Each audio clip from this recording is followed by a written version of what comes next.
À travers moi là. Alléluia. Alléluia. Aujourd'hui, c'est un beau jour. Et ce que Tati Lilia vient de partager tout à l'heure, on ne s'est pas appelé pour dire écoute, moi je dis ça, tu dis ça, et ainsi de suite. Vous savez, on dit presque toujours la même chose, mais le Saint-Esprit, il travaille. Ça peut être Tati Lilia, Tati un tel, ou tonton un tel, ou pasteur un tel. Et quand Dieu met quelque chose dans le cœur de chacun, Dieu fait en sorte qu'il y a un fil conducteur les uns derrière les autres. Mais qu'il n'y a pas le A, après on va au Z, et après de nouveau au S, enfin bref. Revenons aux choses essentielles, aujourd'hui c'est un jour merveilleux. Pourquoi ? Parce qu'on est ici tous ensemble, avec Jésus, de 1, Jésus, de 1, d'abord Jésus en premier. De 2, parce qu'aujourd'hui, c'est aussi l'anniversaire de Madagascar, la fête de l'indépendance de notre cher pays. Certes, on est ici en France. Certes, on va dire que on vit peut-être quelque chose de mieux par rapport à ceux qui sont en Madagascar, mais ça ne veut pas dire qu'eux, ils vivent moins bien que nous, non. Mais si nous sommes ici en France, c'est grâce à Dieu aussi. Mais aujourd'hui, c'est la fête malgache. Et nous devons aussi porter en prière notre cher pays parce qu'il en a besoin. Ensuite, c'est l'anniversaire aussi de notre cher pasteur. Joyeux anniversaire, pasteur! Bon, je ne te demande pas l'âge parce que ça ne se demande pas à son papa quel âge as-tu. Mais que le Seigneur aussi le bénisse, le fortifie, surtout parce que conduire ce ministère, conduire ce troupeau qui sommes nous, des fois nous avons la tête dure, le cœur à droite et à gauche, c'est pas facile pour lui, hein, mais il est toujours là, fidèle à son poste, grâce à Dieu. Et plus les années passent, plus il va être fort. Amen.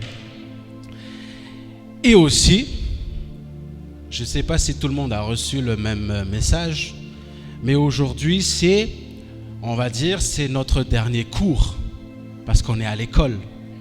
Hein? Notre dernier cours présentiel, merci pasteur.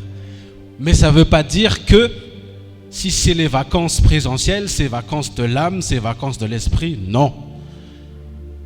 Il y a toujours l'œuvre de Dieu qui fonctionne. Dieu est toujours là avec nous. Et même si nous sommes en vacances, qu'on soit à Marseille, pour ceux qui partent à Marseille, ou ceux qui iront en Bretagne, ou ceux qui iront, je ne sais pas, à la Réunion, pour ceux qui iront peut-être aussi à Madagascar, je ne sais pas. On vous souhaite tous de passer de bonnes vacances, mais l'esprit, l'âme, les choses du ciel ne sont pas en vacances.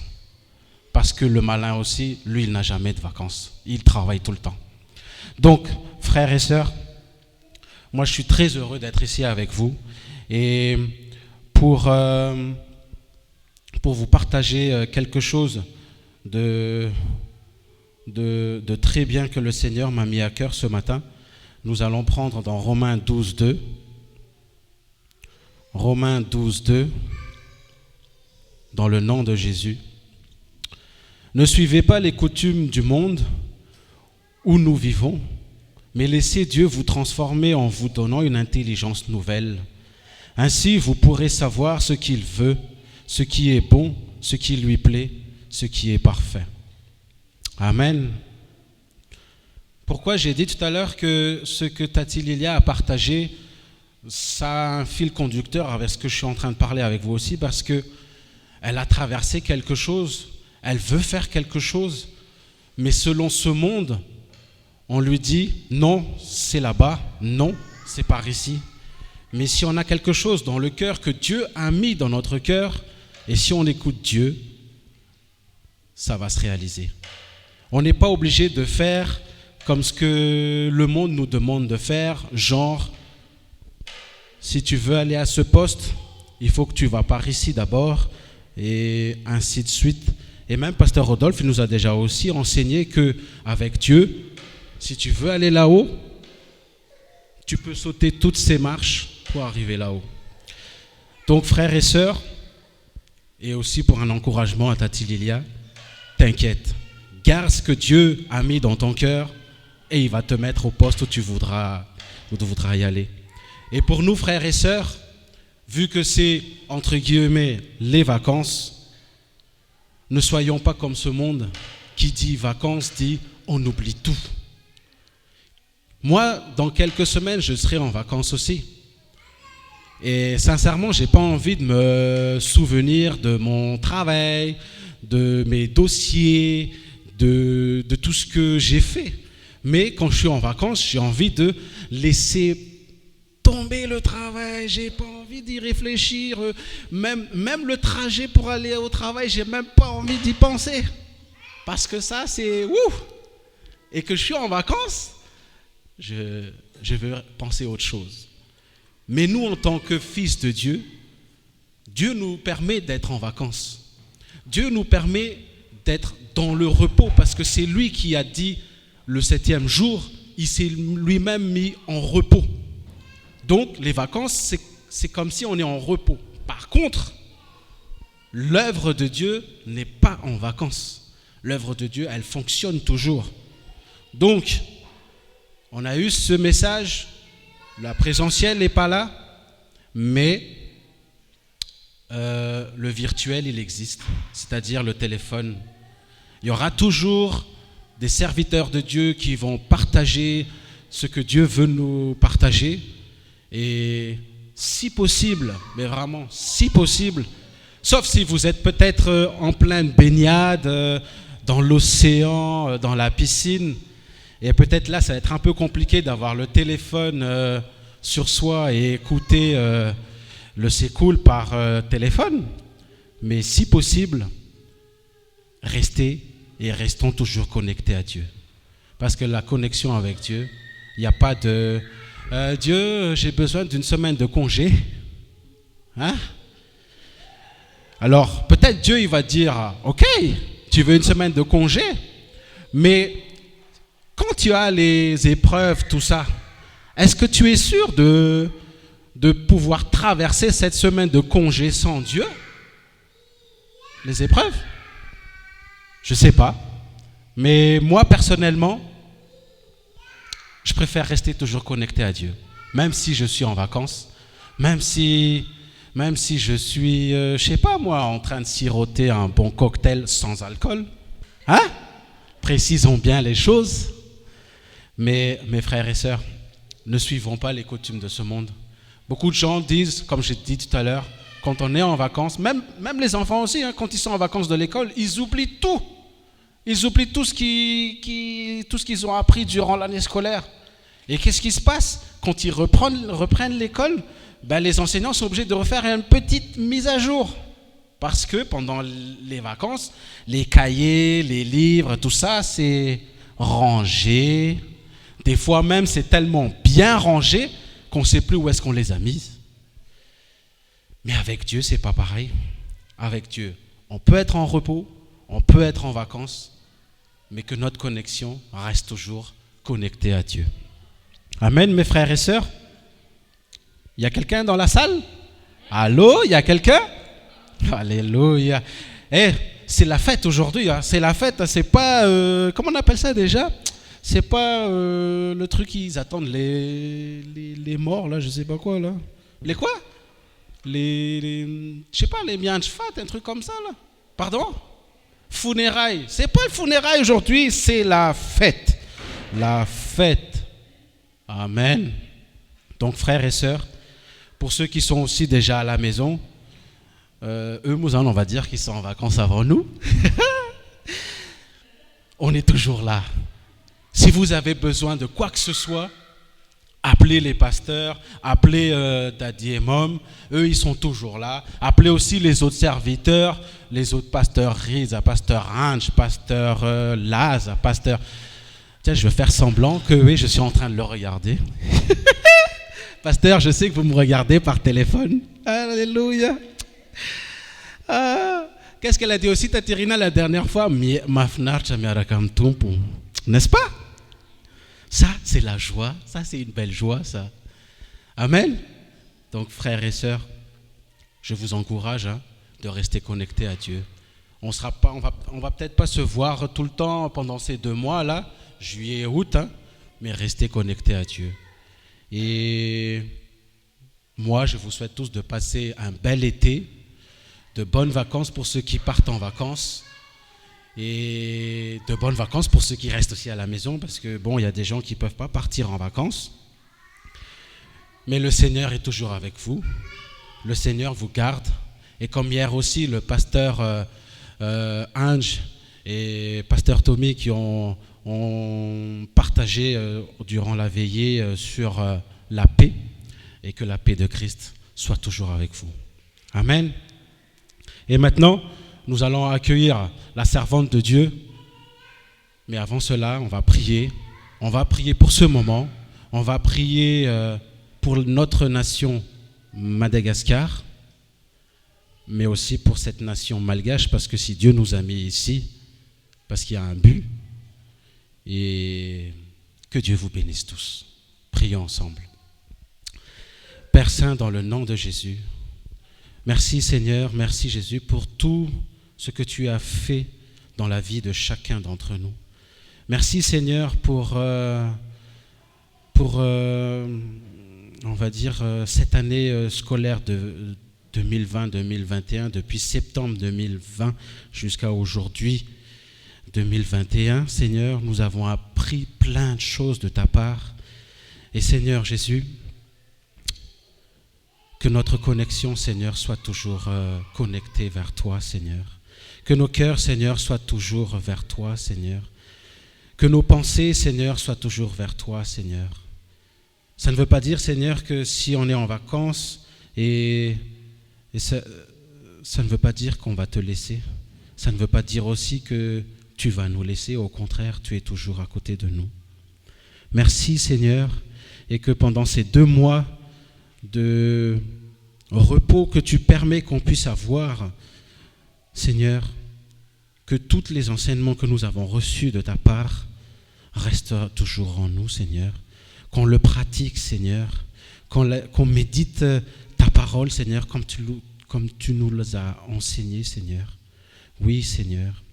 Et Seigneur, que pendant ces 2 mois de vacances, Seigneur, que chaque brebis de cette assemblée puisse vraiment avoir un moment de réflexion pour soi-même, avoir un moment de réfléchir, que quand l'entrée va commencer, il va prendre la bonne décision, Seigneur, de te suivre encore, Seigneur Jésus. C'est vrai, Seigneur, de septembre 2020 jusqu'à aujourd'hui, 26 juin 2021, il y a eu beaucoup d'épreuves, il y a eu beaucoup de hauts et de bas. Mais Seigneur, tu ne nous as jamais laissé tomber. Tu n'as jamais fermé les yeux, Seigneur. Tu nous as toujours tendu les bras vers nous, Seigneur Jésus. Mais c'est nous, Seigneur, qui t'avons plutôt oublié, c'est nous qui avons décidé de prendre d'autres chemins. Et nous te demandons pardon, Seigneur. Seigneur, que ces 2 mois de vacances, Seigneur, vraiment, nous permettent de nous remettre en question sur plein de choses dans notre vie chrétienne, dans notre vie spirituelle, dans notre vie, dans notre démarche à te suivre, Seigneur Jésus. Car je crois et je suis sûr que tous mes frères et sœurs croient avec moi qu'à septembre, beaucoup de choses vont encore se passer. Beaucoup de choses, surtout beaucoup de choses merveilleuses qui viennent de toi, Seigneur. De toute façon, les épreuves seront toujours là, mais les épreuves, ça sert à grandir comme tu nous as enseigné, Jésus. Et nous te sommes reconnaissants, Seigneur. Et nous prions aussi, Seigneur, pour Madagascar, aujourd'hui qui est son anniversaire, la fête indépendance. Oui, Seigneur, c'est un pays classé selon ce monde parmi les plus pauvres, Seigneur. Mais nous voulons prier, Seigneur, que tu puisses toujours tendre ta main, Seigneur, sur ce pays, sur ce beau pays, sur ce pays rempli de richesses, sur ce pays rempli de merveilles que toi seul peux créer, Seigneur. Et nous voulons prier, Seigneur, pour tous ces dirigeants qui dirigent ce pays, afin qu'ils puissent vraiment avoir une crainte de toi, Seigneur Jésus. Car ce n'est pas le peuple qui ont choisi de les mettre sur ce poste en tant que président ou premier ministre ou député, mais c'est toi, Seigneur, qui as placé toutes ces personnes. Et Seigneur, Saint-Esprit, touche leur cœur, afin qu'ils puissent vraiment te sentir que c'est toi, Seigneur, qui les a mis sur ces sièges haut placés. Oui, Seigneur, que ces dirigeants, Seigneur, puissent diriger ce pays avec crainte, avec humilité, avec sagesse et surtout avec amour de ta part, Seigneur Jésus. Merci aussi, Seigneur, pour nous ici en France. Tu nous as placés ici en France et nous prions aussi, Seigneur, pour ce pays français. Seigneur, si tu nous as mis ici, c'est pour que nous puissions briller, Seigneur, parce que nous sommes cette lumière, Seigneur, et c'est toi, Seigneur, qui nous a placés ici. Et nous prions, Seigneur, afin que la France aussi puisse trouver sa place, que tous ces dirigeants puissent sentir que tu es réel, Seigneur. Même si c'est un pays qui se dit laïque, ça c'est l'homme qui dit ça. Mais c'est toi, Seigneur, qui place toutes ces personnes là où ils sont. C'est toi qui peux les enlever, c'est toi qui peux remettre quelqu'un d'autre.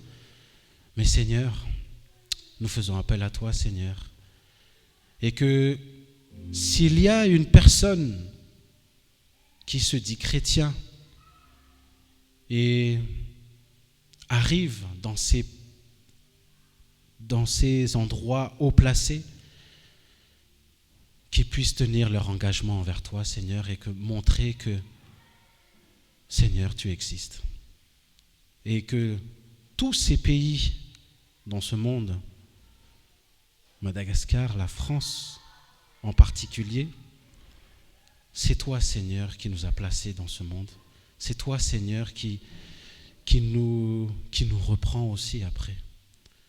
Et peu importe ce qu'ils vont dire ou pas, nous, en tant que chrétiens, sans toi, Seigneur. Et merci, Seigneur, pour toutes choses. Seigneur, et nous mettons aussi, Seigneur Jésus, ce moment entre tes mains, que la parole qui va être prêchée tout à l'heure puisse transpercer nos cœurs, puisse renouveler nos cœurs, nos pensées, notre esprit, notre âme, Seigneur. Et même si c'est un jour de fête, nous restons toujours concentrés. Nous restons toujours attentifs à ta parole. Nous restons toujours concentrés dans tout ce que tu vas dire, Seigneur Jésus. Parce que tout ce que tu vas dire ici, Seigneur, ça a de l'importance pour chacun d'entre nous. Merci, Seigneur. Merci, mon Dieu. Merci, Jésus. Et c'est en ton nom, Seigneur Jésus, que je fais cette prière. Béni sois-tu, Seigneur Jésus. Amen. Amen, amen.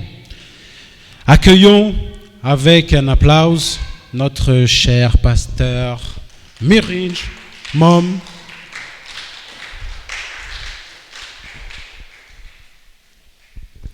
Alléluia.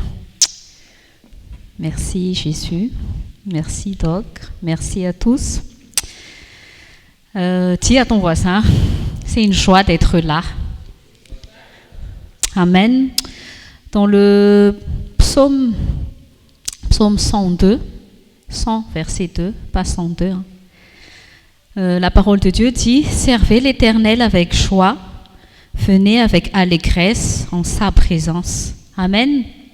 J'espère que tu es plus excité que le supporter de l'équipe de France en venant ici. J'espère que... Oui. C'est triste, mais parfois les gens pensent que la sainteté, c'est de ne pas s'exprimer.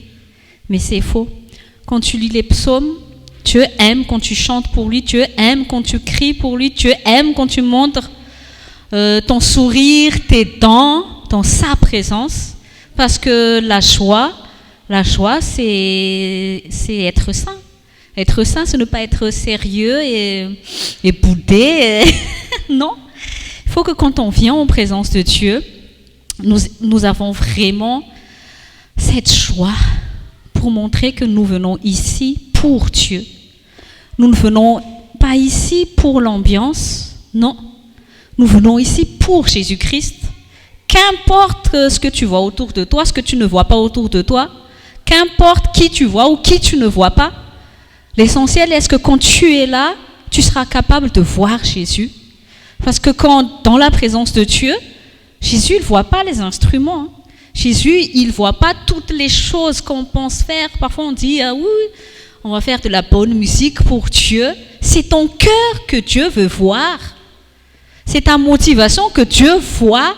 Tout le reste, c'est des dons qu'il nous a donnés, oui. Mais en fait, tout le reste, c'est pour nous-mêmes. C'est pour nous aider nous-mêmes, en vérité. Parce que quand tu vois l'histoire de Paul et Silas en prison, moi, je n'ai pas vu Paul et Silas avec des conducteurs de louanges ou est-ce qu'ils ont fait des concerts évangéliques pour invoquer Dieu dans la prison? Non. C'est leur cœur que Dieu a vu. Et le cœur de Paul adorait et louait Dieu dans les pires circonstances. Et je crois que l'Église doit vraiment revenir à la simplicité de la Bible. Parce que plus l'âme de l'Église s'est développée, on a mis de côté l'essentiel.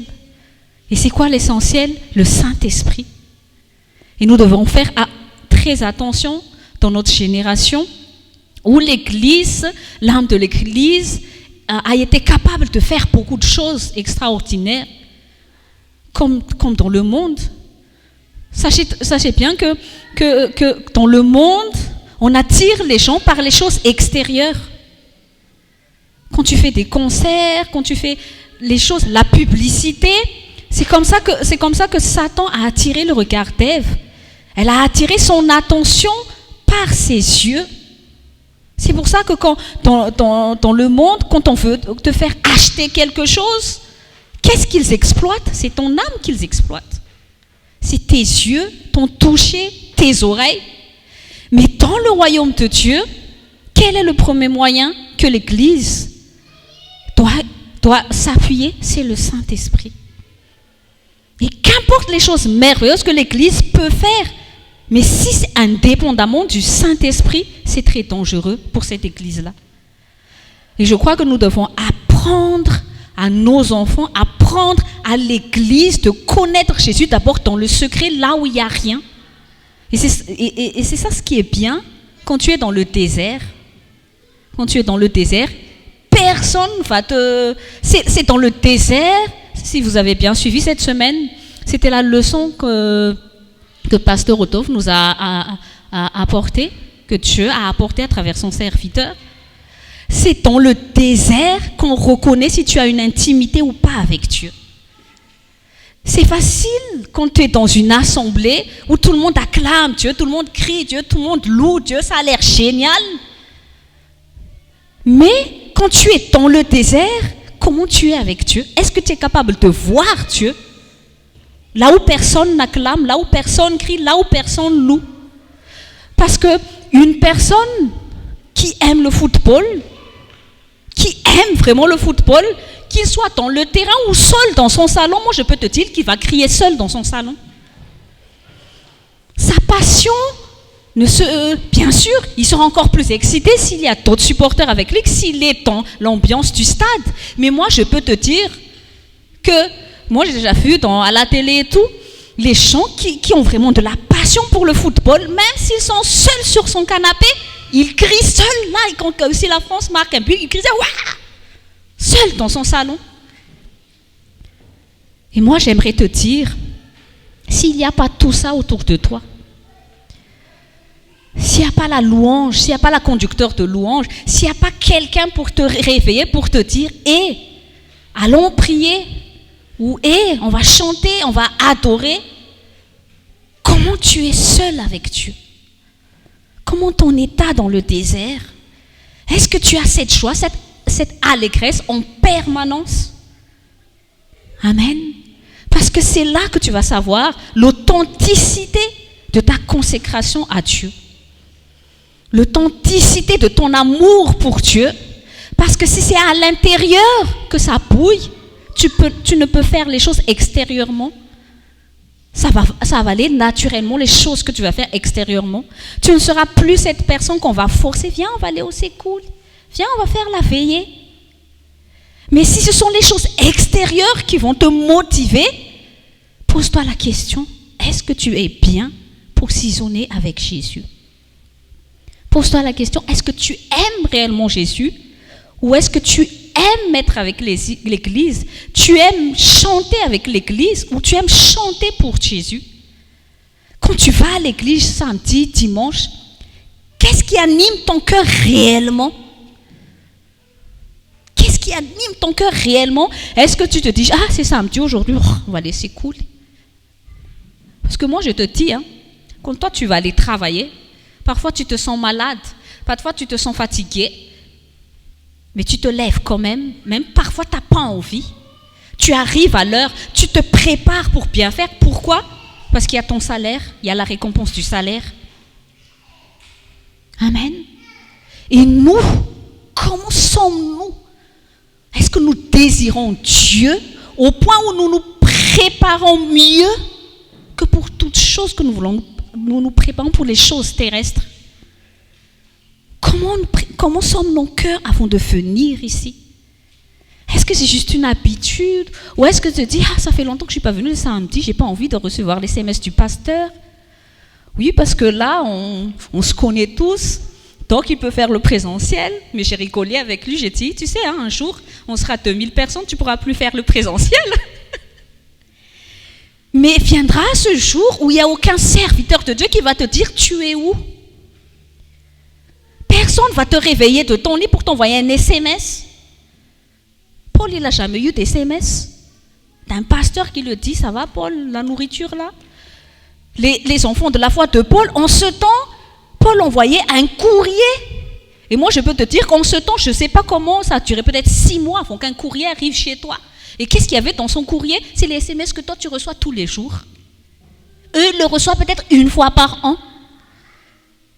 Et nous, comment nous recevons la parole de Dieu? Comment, quand toi, on te donne un cadeau, tu es excité quand on donne un cadeau. Par exemple, si quelqu'un arrive ici, il te dit, voilà, on va vous offrir une maison gratuitement. Je peux te dire que tu vas sauter de joie. Vrai ou faux? Quelqu'un arrive, te dit, on va vous donner une maison gratuitement. Tu es dans la joie, mais comment tu reçois la parole de Dieu chaque jour? Comment on reçoit la parole de Dieu chaque jour? Comment l'état de notre cœur, avant qu'un serviteur de Dieu va se lever pour parler de la parole de Dieu? Quel est notre trésor?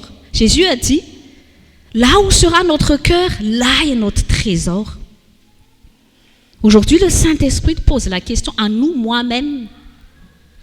Où est mon cœur? Et comment on sait que c'est un trésor? Ça te transporte. Ça provoque de la joie en toi. Il y a de l'excitation en toi. Amen. Moi, par exemple, ça fait combien de semaines là que tu as repris le travail? Ça fait à peu près 1 an que le pasteur il était au partiel. On était tous les jours ensemble pendant 1 an. Et on rigolait parce qu'il a repris le travail. Et dès qu'il quittait la maison, après, 10 minutes, t'es où? Et quand il rentre à la maison, on est content. Ah là là, ça fait trop longtemps que je t'ai pas vu toute la journée. Et je me dis, comment nous sommes avec Jésus? Je ne comprends pas, il y a des chrétiens qui vivent sans présence de Dieu, mais c'est incroyable. Et puis tu dis que tu es enfant de Dieu, tu dis que tu publies partout que tu aimes Jésus, mais tu arrives à vivre sans parole de Dieu, tu arrives à vivre sans sans présence de Dieu, tu arrives à vivre sans être en connexion avec les autres enfants de Dieu. Mais tu es à l'aise avec le monde. Tu es à l'aise quand tu regardes un film de 2 heures, une série de je ne sais pas combien d'épisodes. Et tu dis que tu aimes Dieu. Amen. Jésus doit être une passion pour nous. Quand tu chantes, Jésus, tu es ma raison d'être. Jésus, tu sais, quand nous chantons, des fois, Jésus nous regarde comme ça. Hein. Il dit, ah bon? Sûr? Tu es convaincu de ce que tu chantes réellement, là? Amen. Parce que même si tu ne chantes pas ici, tu chantes dans ta touche, mais que ton cœur est vraiment dans la joie, dans l'allégresse, je te dis que le Saint-Esprit descend. Hein. Moi, par exemple, je suis à la maison, on ne comprend pas, mais c'est toujours dans la touche chaque fois, la plupart du temps, c'est toujours dans la touche que Jésus parle à son cœur. Il chante là-dedans, il parle, des fois on dit, mais t'es trop longtemps dedans, hein, qu'est-ce que tu fais? Mais on ne sait pas, mais c'est dans la touche, il est plus connecté avec Dieu. Et il te sort des trucs vraiment, mais tu te dis, hein, qu'est-ce qui s'est passé? C'est la Pentecôte qui est tombée sur cet enfant ou quoi? Parce qu'il sort de là, vraiment, c'est une autre personne, et tu dis, ah, je le dis, ce soir que tu es connecté. Hein. Donc en fait, toutes les choses, moi je ne dis pas que c'est pas bien, mais en fait, toutes les choses extérieures, si tu as besoin des choses extérieures pour sentir la présence de Dieu, pour reconnaître la présence de Dieu, tu ne connais pas le Saint-Esprit. On ne connaît pas le Saint-Esprit. Et c'est ça le danger de l'Église des derniers temps. Et je crois que c'était ça le problème dans Apocalypse. L'Église qui a perdu son premier amour. Parce que Jésus a dit, oui, je vois tout ce que tu as fait. Parce qu'en fait, l'Église, l'âme de l'Église, arrivait à faire plein de choses. Et en fait, ils s'appréciaient juste, ils n'appréciaient pas la présence de Dieu, ils appréciaient juste toutes choses qu'ils arrivaient à faire. Ils appréciaient le concert qu'ils faisaient, ils appréciaient la foi qu'ils faisaient, les habits que l'Église portait, ils se sont devenus riches, jolis, belles, le bâtiment est beau. En fait, c'est tout ça qu'ils appréciaient, mais pas la présence de Dieu. Ils ne connaissaient pas du tout la présence de Dieu, ils ne connaissaient pas du tout le Saint-Esprit. En fait, tout n'était que sentiments et émotions fictifs, rien à voir avec le Saint-Esprit. Parce que pour connaître que tu aimes vraiment Dieu, comment tu es dans le désert, comment tu es en prison. Joseph était en prison. Joseph n'a pas reçu des SMS de son pasteur quand il était en prison, les gens. Vrai ou faux? Il n'avait pas achevé quelle mission il feinte là-bas. Non. Mais parfois, je me dis que quand la parole de Dieu devient trop accessible, on se permet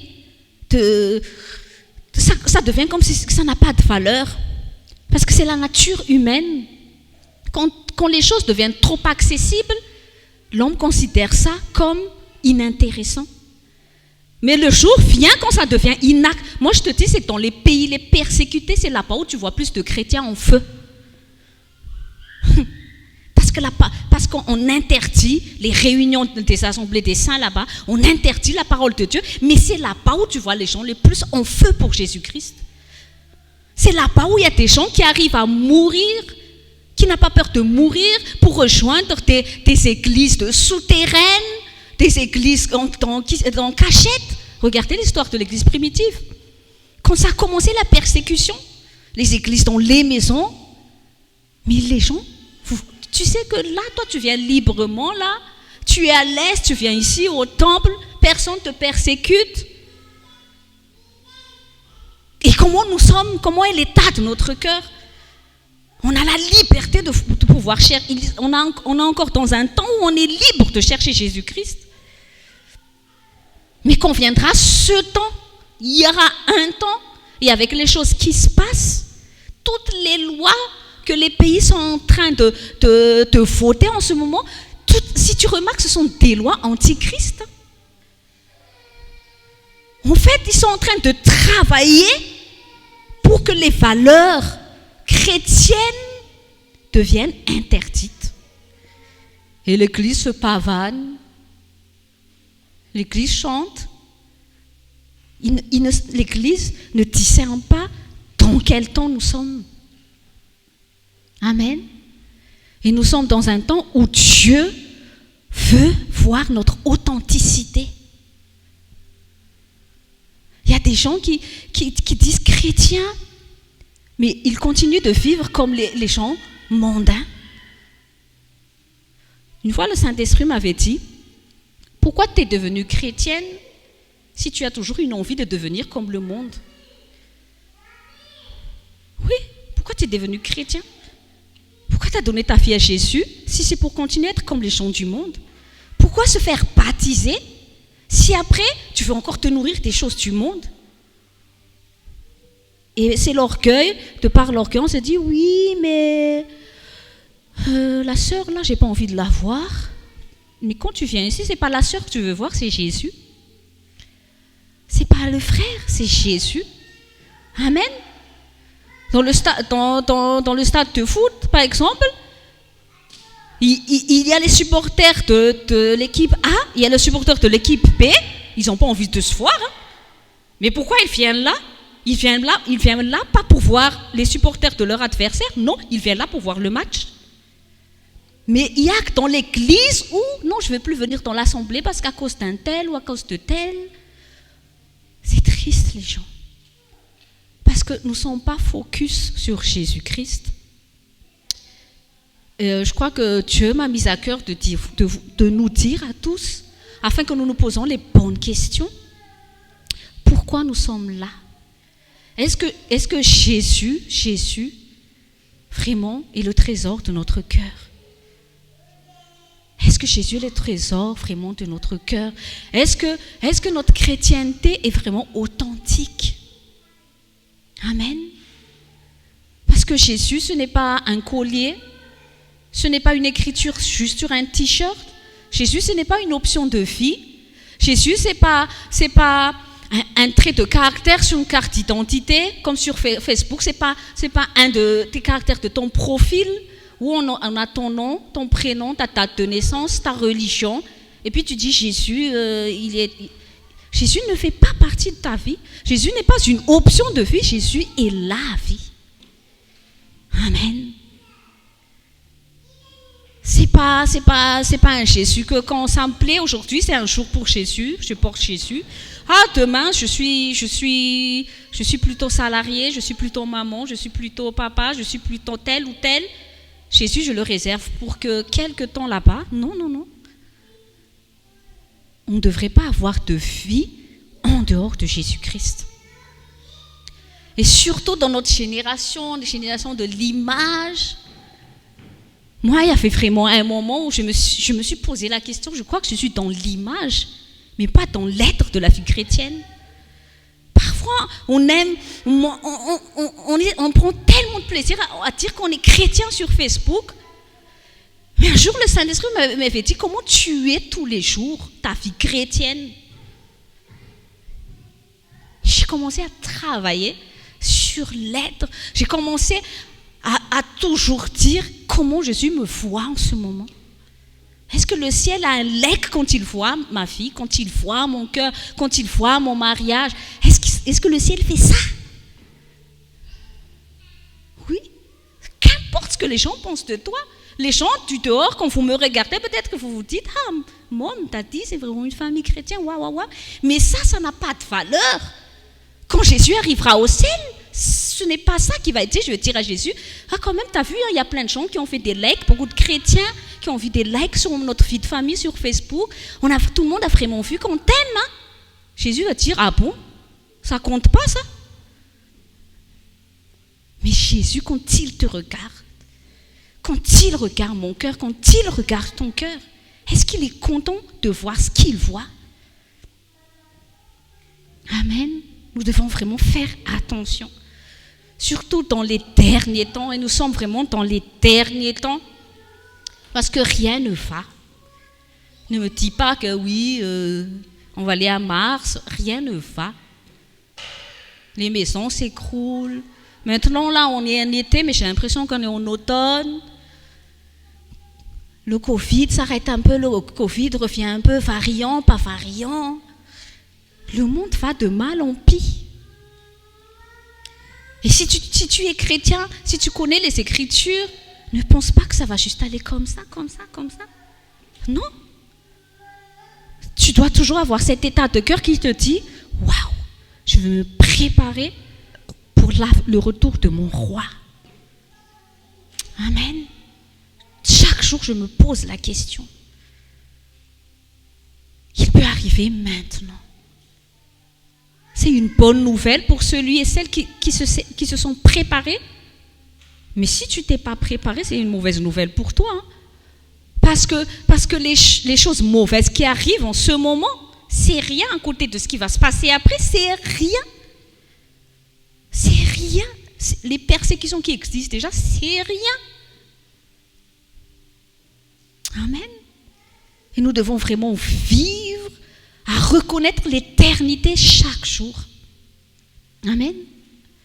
Parce que si tu n'es pas ce chrétien qui vit les réalités de l'éternité, la réalité terrestre va t'amener à abandonner facilement Jésus-Christ. Si ta motivation n'est pas l'éternité, parce que Jésus il est mort à la croix, pas pour que tu viennes riche d'abord. Jésus n'est pas mort à la croix pour qu'on se marie, pour qu'on ait un bon boulot. Je te dis, les païens, ils ont de plus beaux boulots que toi. Les païens sont plus riches que toi. Oui. Donc, la principale motivation de Jésus, quand il est mort à la croix, ce n'est pas pour les choses éphémères, c'est pour l'éternité. C'est pour ton éternité, c'est pour mon éternité. Et si ta motivation n'est pas l'éternité, la réalité terrestre va t'amener à abandonner Jésus facilement. Comme Ésaü, il a abandonné facilement son droit d'aînesse parce qu'il n'a pas pris conscience de ce que cela contenait. Ça contenait toute une bénédiction de toute une génération. Mais il a pensé qu'à lui, le petit monsieur, lui seul, dans son moment présent, dans son besoin du présent. Mais il ne voyait pas la chose extraordinaire, bien au-delà de ce qu'il pouvait imaginer ou demander, ce que contenait le droit d'aînesse. Et nous devons faire attention de ne pas être l'Ésaü, l'église Ésaü, qui ne vit que pour Dieu en a faim, Dieu en a soif, Dieu travaille, Dieu papier, Dieu mari, Dieu femme. Quand tu vas quitter la terre, tout ça, ça va rester. Hein? Oui. Oui, Dieu veut que tu brilles dans le monde. Mais ce n'est pas notre principale motivation. Ce n'est pas les mêmes raisons des gens du monde, parce que les gens du monde aussi, ils veulent ça. Ce n'est pas ça qui va te différencier du monde. Oui, c'est bien que tu travailles bien à l'école, mais il y a des païens aussi qui travaillent bien à l'école. Oui, Dieu veut que tu aies un bon travail, mais il y a des païens aussi qui ont des bons travails. Oui, Dieu veut que tu te maries, que tu aies une belle famille, mais je te dis aussi, hein, regarde les livres des potins et tout, oui, que tu regardes en photo, sur Instagram, il y a plein de gens, belles familles qui ne sont pas chrétiens, c'est beau, ils sont beaux, belles, les enfants beaux, tout le monde sourit, tout le monde brille. Donc si tu dis que ta fierté c'est comme ça, mais c'est pas ça qui va te différencier du monde. Hein. Oui, quand les gens du monde font leur mariage, je te dis, mais des fois quand je dis, oh, quelle robe, quel château, quel repas. Ah, ça brille tout ça. Hein. Je ne dis pas que c'est moche, c'est beau. Hein. Mais au final, quand tu regardes en profondeur, quand il n'y a pas l'intérêt de Dieu, ça sert à quoi? Ça sert à rien. Amen. Donc, j'espère que nos cœurs, en venant ici, sont bien connectés à la présence de Dieu. Que nous sommes vraiment dans cette joie, dans cette allégresse, en reconnaissant que Dieu est là. Jésus est là. Là est notre source. Que tu partes en vacances ou que tu ne partes pas en vacances, quand tu es dans la présence de Dieu, ton âme est au repos toujours. Parce que Jésus, il dormait avec son coussin au milieu de la tempête. Jésus n'avait pas de vacances quand il était sur terre, mais il était toujours au repos. Parce qu'il était connecté avec son Père. Parce que quoi? La réalité des choses du royaume de son Père était plus importante que la réalité du luxe que le monde pouvait donner. Amen. Jésus, il a quitté le luxe du ciel pour toi et moi. Avec toi et moi, nous ayons ce luxe de devenir enfants de Dieu. C'est ça le vrai luxe. C'est être enfant de Dieu. C'est d'avoir la vie éternelle. C'est ça notre identité. C'est ça notre héritage. Quand nous allons quitter ce monde, nous avons une espérance. Nous savons que ce qui nous attend après est meilleur que ce qu'il y a ici. Mais pourquoi les gens de ce monde s'attachent tellement à ce monde? Parce qu'ils n'ont aucune espérance à part ça. Ils n'ont rien à espérer à part ça. Ils s'accrochent. Mon mari et moi, quand on regarde les journaux, oui, on regarde les journaux parfois, pas tout le temps, hein. Mais on a vraiment pris la décision ensemble de vraiment réduire tout ce qui est médias et tout quoi, toutes ces choses-là. On s'est dit qu'on va se discipliner à ne se concentrer que sur les choses de Dieu. C'est une décision, hein. Mais en fait, quand on voit les choses à la télé et on voit l'orgueil de l'homme, ils disent que, je sais pas, j'étais sur Google que j'ai vu ça, je crois, je sais plus, ou à la télé, je sais plus. Mais il y avait un scientifique qui avait dit que si normalement la manifestation de la catastrophe écologique devrait vraiment se sentir à partir de 2050, il avait dit que ça s'est réduit de moitié, qu'à partir de 2025, la catastrophe écologique va vraiment se sentir. Et qu'est-ce que le chrétien, qu'est-ce que tu vas faire ici, là? Tu sais que dès qu'Adam et Ève ont péché, la terre a eu sa date de péremption, c'est ça? Sa date de fin, quoi. Ça s'est déclenché, la mort est entrée sur terre. Donc, il y avait déjà eu un compte à rebours. Dès que le péché est entré sur terre, compte à rebours pour la terre, tôt ou tard, il y aura une fin. Et même les scientifiques, ils voient pourquoi ils sont si inquiets de l'écologie. Pourquoi on parle tout le temps de l'écologie? Pourquoi la NASA va toujours gaspiller des milliards de dollars pour aller là-haut? Parce qu'ils voient que la Terre est fatiguée. Ils voient que la Terre est en train de venir à sa fin. Mais l'orgueil, c'est Armageddon. Ils pensent que ça va être Armageddon. Il y aura un Bruce Willis qui va venir et qui va, je sais pas moi, il va sauver la terre. C'est l'orgueil de l'homme qui refuse de s'abandonner à Dieu, de reconnaître que nous ne sommes rien sans Dieu, et ils cherchent toujours des solutions. Ils font croire des faux espoirs aux gens. Oui, on va pouvoir planter des plantes, des serres, on va créer beaucoup de serres dans des trucs, Quoi? Ils vont vivre Mad Max, c'est ça déjà? C'est ça, Mad Max, c'est ça le film Fin du monde? Ouais, c'est l'orgueil de l'homme, ça. Mais pourquoi il s'inquiète? Rien ne va. La terre est fatiguée. Pourquoi? À cause du péché. Parce que Dieu a créé l'homme pour qu'il domine sur la terre et toute la création. Et une fois que l'homme a péché, toute la création souffre à cause de ça. Les animaux, tous souffrent. Et depuis qu'ils ont consommé le fruit du bien et du mal, l'homme ne peut rien faire de bien sans faire le mal à côté. C'est simple. Oui, c'est comme ça. Les médicaments, c'est écrit quoi dessus? Il y a des effets secondaires. Ça guérit une maladie, mais il y a des effets secondaires. Toute chose que les gens font de bien, à côté, il y aura toujours le mal qui va venir. C'est pour ça quoi? La pollution, tout ça, c'est le mal des choses que les gens font. Parce que par exemple, quand on a, par exemple, je ne sais pas qui a déjà créé, Einstein, il a fait créer quoi déjà? L'énergie, là. Mais plus tard, qu'est-ce qui s'est passé? Ils ont créé ça comme pour une arme pour tuer. Celui qui a créé le couteau en premier, c'était pour couper la viande qui était trop dure. Qu'est-ce qui s'est passé après? Ils ont aussi utilisé le couteau pour tuer des gens. Donc les gens, on ne devrait plus s'attacher à ce monde. Nous devons vraiment avoir un cœur attaché à Dieu, attaché aux choses de l'éternité. Amen.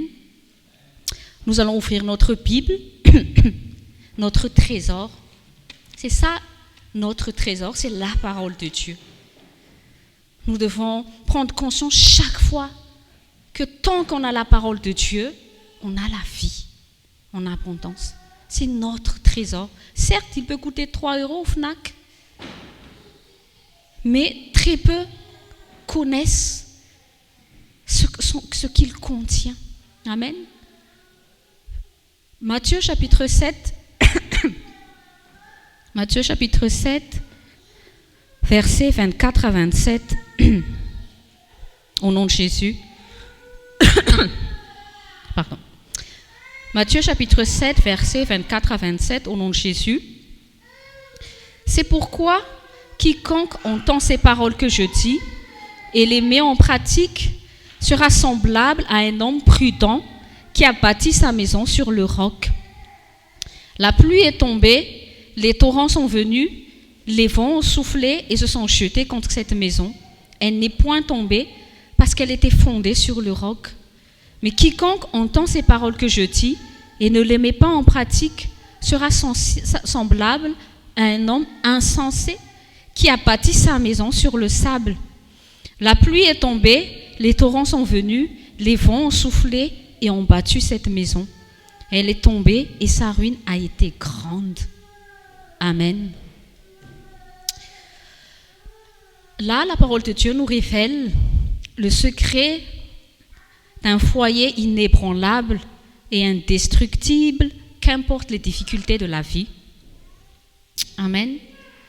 Nous devons comprendre que tu sois chrétien ou pas, tant que tu marches encore sur cette terre, il y aura la pluie, il y aura les torrents, il y aura le vent. Amen. Tout le monde passe par des difficultés dans la vie, tout le monde a des problèmes, tout le monde passe par des épreuves. Mais ce qui fera la différence, c'est celui qui a Jésus et celui qui n'a pas Jésus. Ce sera la seule différence. Par exemple, 2 personnes qui sont mortes tous les deux du Covid. Oui, ça peut être des vents, ça peut être la pluie. C'est une réalité qu'une personne peut avoir subi sur cette terre. Mais qu'est-ce qui fera la différence? Qu'est-ce qui fera la différence? Les personnes mortes du Covid sans Jésus et la personne morte du Covid avec Jésus. C'est là la différence. Donc, parfois, il y a des gens qui sont perturbés. Ah, un pasteur atteint du Covid. Ah, un pasteur, un homme de Dieu qui est déjà mort jeune. Oui, mais la parole de Dieu dit qu'on devrait vivre longtemps, et quand ça commence à douter, mais à la fin, qu'est-ce qui fera la différence? Il y en aura un qui aura un enfer, mais il y en aura un qui vivra une éternité dans la joie, dans la paix, dans la présence de Dieu, du Père éternel. C'est là la différence. Amen. Donc, là est notre compréhension. Là, c'est là que le chrétien doit comprendre. Ne blâme pas Dieu quand tu traverses les épreuves. Tout le monde traverse des épreuves. Même les gens sur Instagram qui sourient, qui sont beaux et belles, ils ont leurs épreuves. Il y a tellement de gens qui vivent une vie fausse sur les réseaux sociaux. Il y a tellement de jeunes qui se suicident à cause des réseaux sociaux parce qu'ils se sont créés une vie fictive. Fais attention les jeunes avec vos likes sur les réseaux sociaux. Ne pense pas que tous les gens qui font j'aime sur Instagram ou Facebook, ce sont les gens qui t'aiment. Regarde ton papa, à un moment, ils font des likes sur toi, ils t'aiment. Tout ce qu'il y a sur ces choses, derrière ces écrans-là, c'est faux. C'est faux. Faites attention les enfants. Ne basez pas votre vie sur ça. C'est très dangereux. Il y a plein de gens inconnus qui vont te dire t'es belle, t'es jolie, waouh. Mais tu sais pas. Quelle est la vérité de tout ça? En tout cas, il y a une vérité. Dieu qui dit je t'aime d'un amour éternel. Dieu, il a les yeux sur nous tous les jours, à chaque seconde. Même quand nous étions inconscients de nous-mêmes, dès le ventre de notre mère, ses yeux étaient sur nous. Il connaît chaque battement de nos cœurs.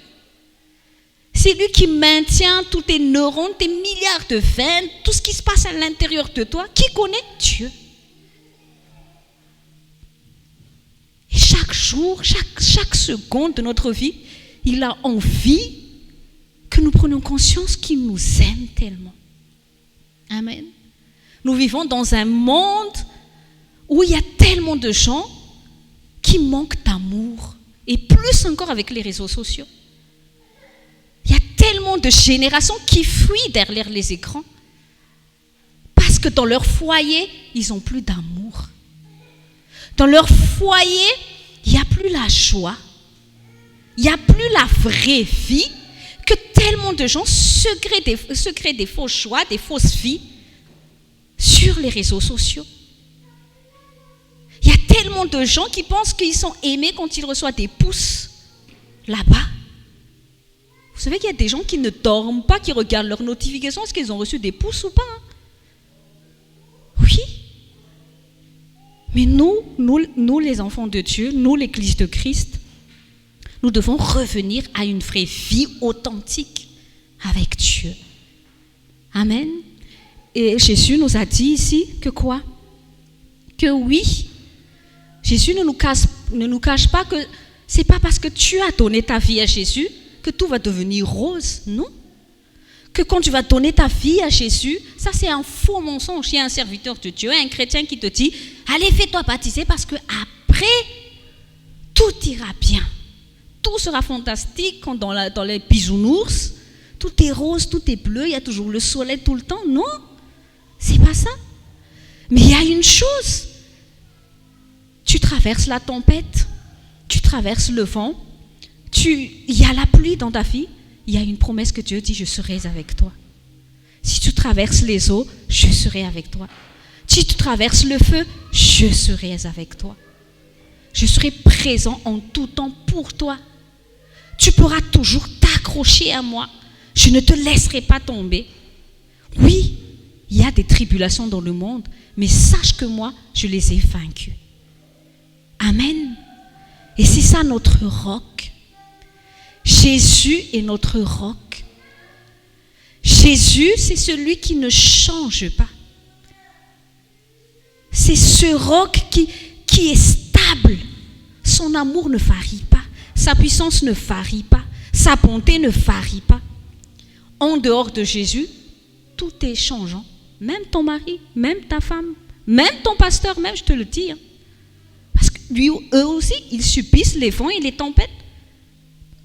Donc, quand nous allons décider, en fait, vraiment de nous baser sur Jésus-Christ, tu peux être inébranlable. En fait, inébranlable, ça ne veut pas dire que, oui, ça veut dire, ce que maman est en train de dire, ça veut dire que mon compte en banque sera toujours plein. C'est ça être inébranlable. C'est ce que nous voulons toujours entendre. Ça veut dire que, oui, la maison, yes, c'est ça. Je vais gagner au loto. Non, c'est pas ça, surtout pas, ne joue pas au loto. Mais être inébranlable, c'est quoi? C'est avoir une âme inébranlable. Cette âme qui est toujours dans le repos en Dieu, une âme dans la paix, dans la joie, où l'amour de Dieu coule. C'est ça être inébranlable. Amen. Vous savez, je crois que c'est ça la force des martyrs. Comment ils arrivent à supporter les persécutions comme ça? Parce qu'à l'intérieur, parce que l'extérieur, Satan peut te le voler. Il peut te voler un peu d'argent. Il peut même te voler un peu de ta santé. Il peut même te voler des choses au sein de voler l'amour de ton enfant parfois, voler l'amour de ta femme ou de ton mari. Mais il y a une chose que toi seul as la clé, c'est ton cœur. C'est pour ça que la parole de Dieu dit, garde ton cœur plus que toute autre chose. Parce que si Satan n'a pas ton cœur, il ne peut pas avoir le dernier mot dans ta vie. Mais quand Satan a ton cœur, il peut opérer jusqu'à la ruine dans ta vie. Amen. Donc, est-ce que notre cœur, il est sur le roc? Est-ce que nous sommes bâtis sur quelque chose de stable, inébranlable? Il n'y a que Jésus-Christ, il n'y a pas autre chose. Et Jésus-Christ, ce roc, il se présente à travers sa parole. La parole de Dieu doit être notre seule référence. La parole est ma référence. La parole de Dieu est ta référence. En dehors de la parole de Dieu, ça change. C'est pas vrai. Il n'y a que Jésus qui est la vérité. Il n'y a que la parole de Dieu qui est la vérité. Toute chose en dehors de Jésus, ça s'appelle des réalités, mais c'est des choses changeantes, instables. Amen. Et si nos cœurs vont être attachés aux réalités, nous serons comme ça. Nous serons affaiblis par le diable. Il va utiliser les réalités pour te mener ici. C'est triste. Mais il y a plein d'enfants de Dieu nés de nouveau, mais ils sont manipulés par les mensonges de Satan, qu'ils finissent par croire et qui se mettent à nouveau à vivre encore comme les enfants de Satan. C'est triste. Je n'imagine pas la tristesse de Jésus au ciel quand il voit non seulement la tristesse qui a encore tellement d'âmes qui se perdent, mais sa tristesse est encore plus profonde quand il voit les enfants de Dieu qui reviennent, qui redeviennent comme des gens du monde, qui se laissent encore manipuler par les mensonges du diable. Des enfants de Dieu qui ont le Saint-Esprit, mais qui ne sont jamais dans la présence de Dieu. La tristesse profonde du Saint-Esprit. Oui. Et les sentiments du Saint-Esprit sont les sentiments de Dieu. Amen. Mais nous devons vraiment revenir à l'essentiel. L'essentiel, c'est quoi dans la vie chrétienne? C'est la parole de Dieu. Amen. Et la parole de Dieu, et Jésus a dit que nous sommes prudents quand nous bâtissons notre vie sur la parole de Dieu. Amen. Hommes, vous pères de famille, les hommes, soyez des hommes prudents pour votre famille. Baptisez votre couple sur la parole de Dieu. Baptisez votre vie de famille sur la parole de Dieu. Il y avait un jour où Dieu nous a corrigé, mon mari et moi.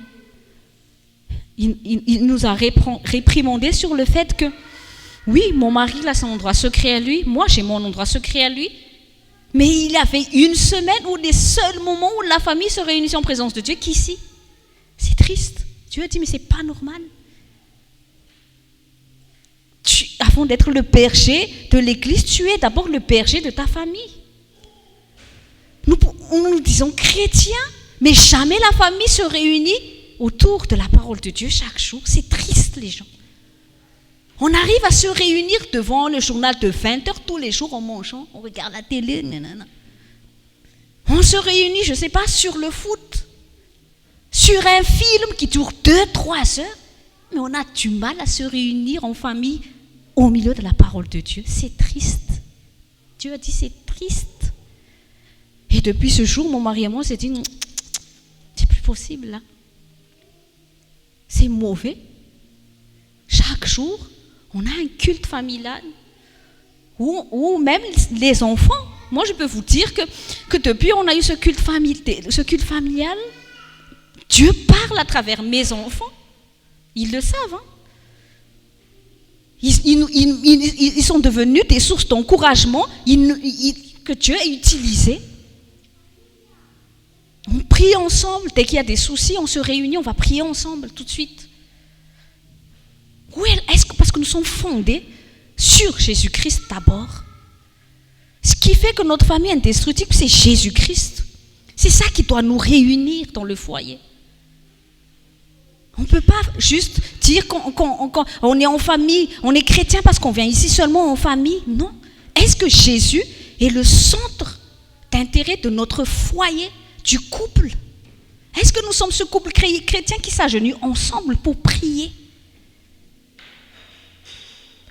Si c'est Jésus, le fondement de notre mariage, est-ce que le couple prie ensemble? Est-ce que la famille prie ensemble? Parle de la parole de Dieu ensemble tous les jours? Amen. C'est ça, être fondé bâti sur le roc. Amen. Parce que déjà, Jésus il dit ensuite, il faut pratiquer la parole. Mais tu ne peux pas pratiquer la vie chrétienne si déjà tu n'as pas de parole de Dieu. Si tu ne te nourris pas de parole tous les jours, ça va être difficile pour toi de pratiquer la parole de Dieu. Et ça sert à ça la prière. La prière va servir à rendre facile ta pratique de la vie chrétienne. Une personne qui n'a pas de vie de prière, une personne qui ne se nourrit pas de la parole de Dieu, aura de la difficulté à vivre la vie chrétienne. Amen. Parce que tu peux avoir le Saint-Esprit, mais tu n'es qu'un chrétien charnel. Et un chrétien charnel, sa vie n'a pas de différence avec la vie du païen. Et quand nous sommes des chrétiens charnels, nous transportons l'Esprit Saint de Dieu dans la tristesse, dans une profonde tristesse. Amen. Le Saint de Dieu vit en toi. Imagine que le Saint de Dieu, l'Esprit Saint, tu l'emmènes où tu veux, tu le fais voir tout et n'importe quoi, parce que tout ce que tu vois, il le voit, tout ce que tu penses, il le voit, tout ce que tu entends, il l'entend, tout ce que tu dis, il l'entend, tout ce que tu ressens, il le voit, il le ressent. Oui, plusieurs fois, mon mari et moi, on a été réprimandés. Tout ce que vous regardez là, ça attriste le Saint-Esprit. Comme Tatilia a témoigné au début, on se dit, oui, mais quand on regarde ces scènes-là, on se tourne un peu. Non, on n'honore pas le Saint-Esprit. On veut juste vivre une vie chrétienne qui nous arrange, qui nous plaît, mais on ne vit pas vraiment à chercher à plaire au Saint-Esprit que nous avons reçu. Ce trésor. Jésus a dit que le royaume des cieux ressemble à un homme qui a trouvé une perle de grande valeur, qu'il a tout vendu pour acheter ce perle, il l'a gardé. Comment tu as prié pour avoir le Saint-Esprit quand tu voulais avoir la prière en langue, mais une fois que tu l'as, comment tu la cultives? Comment tu le considères? Comment tu l'honores dans ton quotidien? Et pourtant, quand les difficultés arrivent dans la vie, on se plaint. Mais Dieu, pourquoi il se passe comme ça encore dans ma vie? Mais tu es où? Mais pourquoi je vis tout ça? Mais est-ce que tu t'es posé la question, mais comment il vit le Saint-Esprit à l'intérieur de toi? C'est là la vraie question que nous devons poser. Parce que quand le Saint-Esprit est à l'aise, quand la présence de Dieu est à l'aise dans ta vie, qu'est-ce que la présence de Dieu ne peut pas faire dans notre vie? Qu'est-ce que la présence de Dieu ne pourrait pas faire dans notre vie? Mais il y a des blocages dans notre vie parce que le Saint-Esprit est triste. Le Saint-Esprit est triste dans notre mariage. Parfois, c'est si facile de tomber dans une vie fausse. L'esprit de mensonge, l'esprit d'hypocrisie, c'est facile. C'est pour ça que c'est très important, tout le temps, de se remettre en question avec le Saint-Esprit. Ne dis pas que tu es une bonne chrétienne ou un bon chrétien par les choses que toi tu penses que tu fais de bon. Non. Chaque jour, à genoux, toi, prie, demande à Dieu comment je suis là. Est-ce que je suis vrai avec toi? Est-ce que ma consécration est vraie? Dans ton couple, dans ta famille, comment vous vivez à la maison? Est-ce que Dieu est à l'aise? Est-ce que la présence de Dieu est accueillie dans votre maison? Amen. Et nous, mon mari et moi, depuis on s'est dit qu'on ne va plus rater, on prie tous les jours ensemble, vraiment ça a renforcé notre amour. Et moi, on a traversé beaucoup de difficultés cette année, mais vraiment, quand on est vraiment dans la présence de Dieu, ça te rapproche de Dieu, ça nous a rapprochés encore plus de Dieu ensemble. Et j'ai compris ce que Paul avait dit, oui, extérieurement, des fois on a l'impression d'être faible, mais à l'intérieur de toi, il y a quelque chose de fort que Dieu établit. Tu sens qu'il y a quelque chose qui se passe à l'intérieur de toi. C'est ça la vraie chrétienté, c'est d'abord ce qu'il y a à l'intérieur, c'est tout ça c'est la cerise sur le gâteau, ça. Amen. Mais notre vie cachée, c'est là comment tu es quand tu es caché, parce que là, on est tous sages. Mais là où ton pasteur ne te voit pas, même ta femme, des fois, ne te voit pas, ton mari ne te voit pas, vous, les enfants, quand vos parents ne vous voient pas. Moi, je dis toujours ça à mes enfants. Tu peux me mentir, oui. C'est pas grave, tu peux me mentir. Mais sachez bien, tu ne peux pas mentir à Dieu et tu ne peux pas mentir à Satan. Il y aura toujours ces témoins qui vont te suivre où que tu sois. Mais c'est à toi de réfléchir la position. Tu veux plaire à Dieu ou plaire à Satan? Parce que moi, c'est pas moi qui va t'amener au ciel. Je dis ça à mes enfants quand je leur parle. Tu sais, c'est pas grave que tu me mentes. Parce que moi, j'ai aucun pouvoir de faire quoi que ce soit sur ton éternité. Mais Dieu te voit, Satan te voit. Ce que tu fais sur ton téléphone. Quand mes enfants commencent à grandir, je ne suis pas toujours terreur pour dire « ça fait combien d'heures, ça fait combien d'heures ?» Oui, Jérémie, je peux encore dire ça, mais eux, quand ils grandissent, tu sais, les enfants, hein, moi aussi j'étais jeune avant les enfants. Oui, mais je leur apprends la sincérité avec eux-mêmes. Je leur fais passer la sincérité, je leur dis comment sois honnête avec toi-même. Parce que tu peux dire tes règles à tes enfants, oui, ils vont dire oui, papa, oui, maman, mais est-ce que tu es présent avec eux tout le temps? Et je leur dis, moi, je ne suis pas présent avec vous tout le temps, mais ma prière peut vous accompagner tout le temps. Parce que je ne fais pas confiance à ma capacité d'être une bonne mère, je ne fais pas confiance à eux aussi, je fais confiance à Dieu. Donc, nous, dans notre maison, où est la place de la parole de Dieu au sein de notre couple? La place de la parole de Dieu dans notre foyer. Oui, tu peux être ce père, cette mère qui tout le temps à poney, il feinte. Attends, ça sort. Je suis le premier à faire. Amen. Je suis là, présent. Mais ton cœur, quand il reçoit la parole, la pratique de ce que tu reçois tout le temps dans ta vie, ne vis pas pour que les gens trouvent que tu es un couple waouh, chrétien, une famille chrétienne waouh. Non, ne vis pas pour ça. Ne vis pas pour la vue des gens. Ne vis même pas pour que ton pasteur voit que tu es bon. Non, ça n'a pas de valeur. Mais comment Dieu te regarde au quotidien? Comment Dieu, il te voit? Le mari que tu es, l'épouse que tu es, l'enfant de Dieu que tu es. Amen. Parce que dans le monde invisible, tu ne pourras pas te cacher du monde invisible. Amen. Il y a deux témoins qui te regardent tout le temps. Et le royaume de la lumière et des ténèbres, ils se battent pour t'avoir. Amen. C'est à toi de prendre conscience de cette réalité. Est-ce que ce que je fais là sur le téléphone, papa m'a pas vu, hein? Maman n'a pas vu, hein? C'est pas grave, je peux continuer aisément ce que j'ai à faire. Dieu voit. Satan, il voit. Amen. Donc voilà, nous devons mettre la priorité à la parole de Dieu dans nos foyers. Parfois, la culture d'ici, je dis vraiment, on dit, parfois quand j'entends les chants du monde qui parlent, disent moi je laisse la liberté à mon enfant de choisir sa foi. Tu mets en danger la vie de ton enfant. Parce que ton enfant ne va pas choisir naturellement comme ça. Hein. Tu auras des difficultés. Qu'est-ce que la parole de Dieu dit? Éduque l'enfant sur le chemin qu'il doit suivre.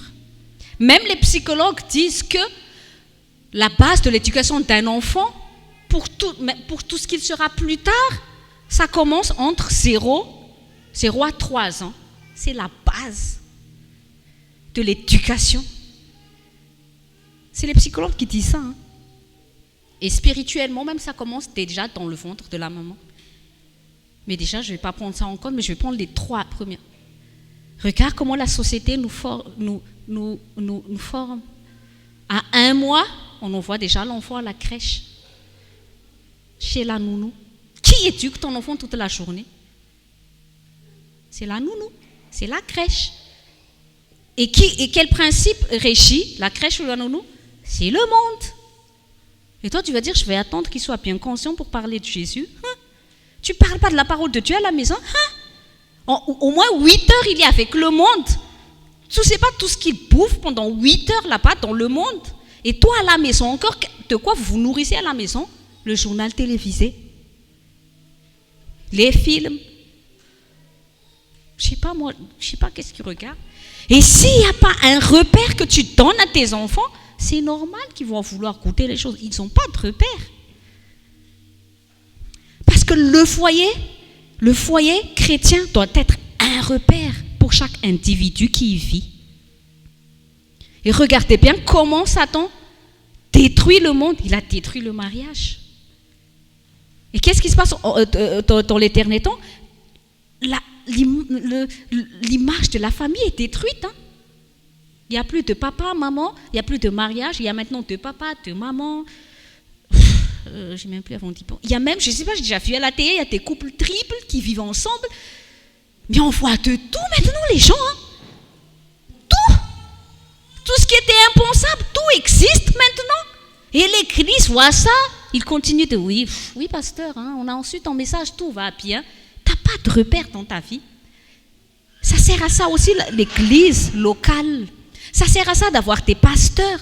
C'est la famille spirituelle qui va te permettre d'être un cadre pour que tu puisses bien grandir dans ta vie chrétienne. Tu te dis chrétien, mais tu n'as même pas de famille chrétienne. Tu n'aimes pas la famille chrétienne, mais c'est normal ça. Tu es à l'aise avec les gens du monde, c'est normal ça.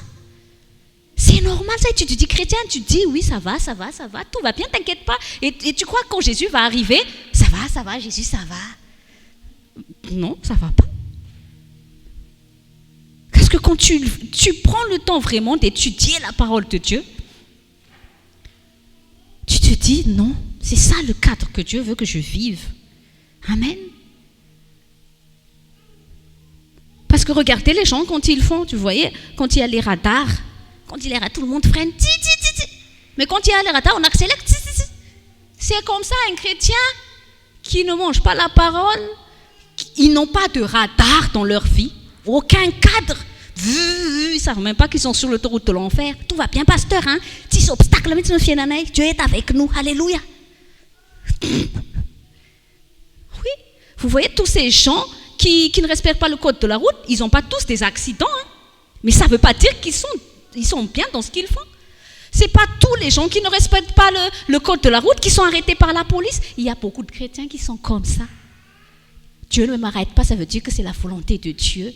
Oui, je suis adultère, je fais n'importe quoi, je suis dans le monde, tout va bien, je ne suis pas malade, j'ai l'argent, j'ai ma famille. Oui.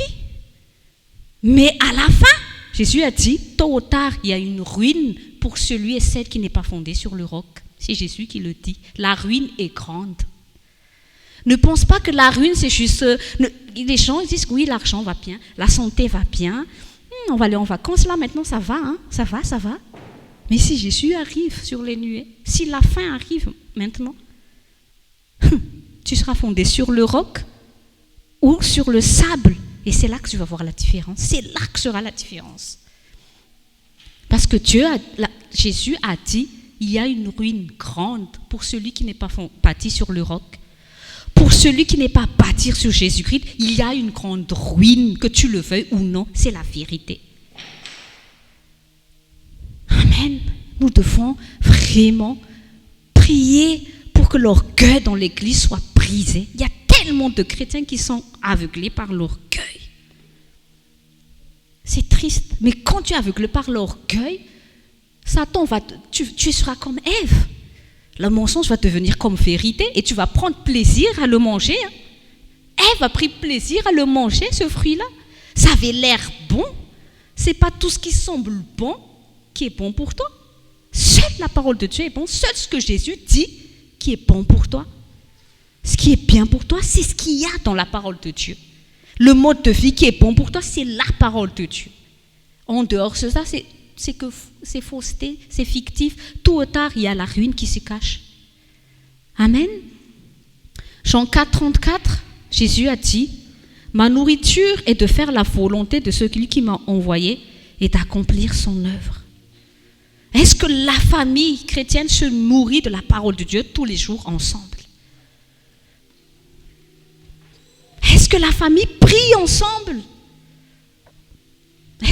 Il y a tellement de chrétiens qui vivent comme les enfants d'Israël en Égypte. Satan leur donne le temps de poser au service de Pharaon. On est fatigué pour prier après. Plus de temps pour servir le Seigneur.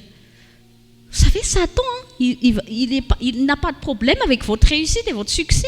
C'est pas ça ne le dérange pas que tu sois riche, que tu sois beau, belle, mince, gros.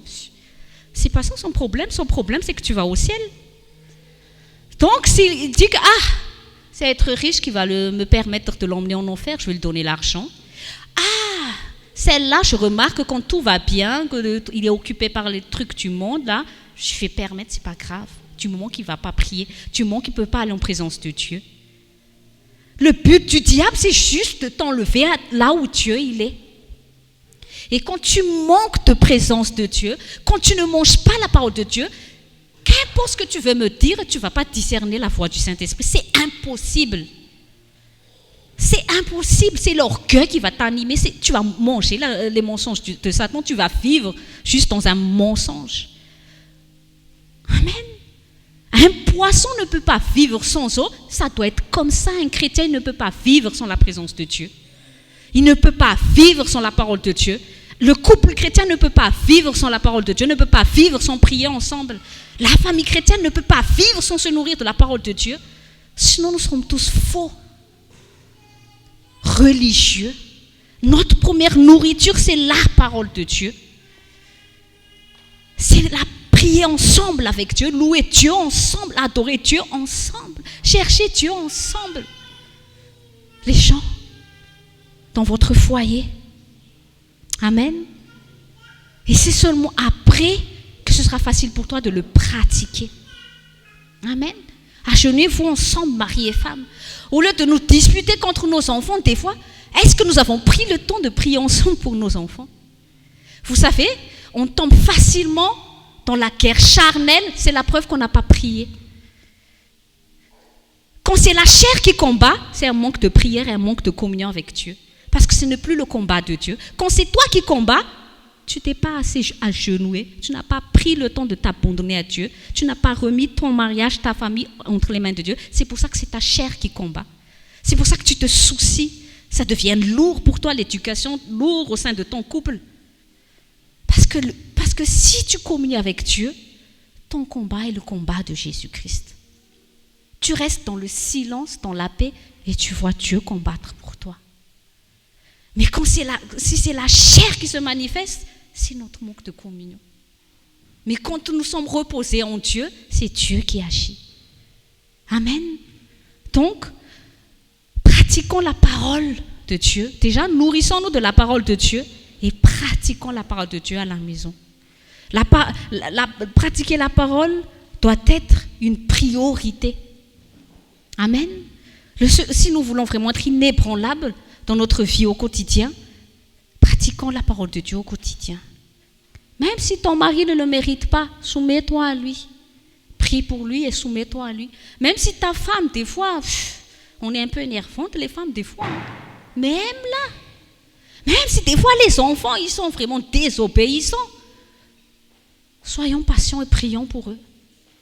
Le papa du fils prodigue, jamais n'a perdu l'espoir de voir son fils revenir à la maison. C'est un papa qui a prié. C'est un papa qui a remis la destinée de son enfant entre les mains de Dieu. Parce que c'est sûr que tous les jours, il sortait et il voyait de loin. Parce que pourquoi? Dès que le fils il était au loin, il l'a déjà vu. C'est ça l'amour. L'amour espère. L'amour ne s'irrite pas. Parce que ce papa a prié pour son fils, pour qu'il revienne à la maison, pour qu'il retrouve le chemin du retour. Et c'est ça le cœur d'un vrai papa, d'une vraie maman. On prie pour le cœur de nos enfants, on ne peut pas être avec eux tout le temps. On ne sait pas ce qui se cache dans le cœur de nos enfants, on ne sait pas ce qu'il y a dans ses pensées. Mais voilà, quand ils sont à la maison, montre-leur le bon exemple. Parce que les meilleurs éducation que nous pouvons donner à nos enfants, c'est être des exemples, c'est être des références pour eux, être de bonnes références pour nos enfants. S'ils voient que nous sommes authentiques dans notre chrétienté, nos enfants vont suivre Jésus. Mais comme nous ne sommes pas authentiques, c'est difficile à nos enfants d'être convaincus des choses qu'on leur dit alors qu'ils ne voient pas sur nous.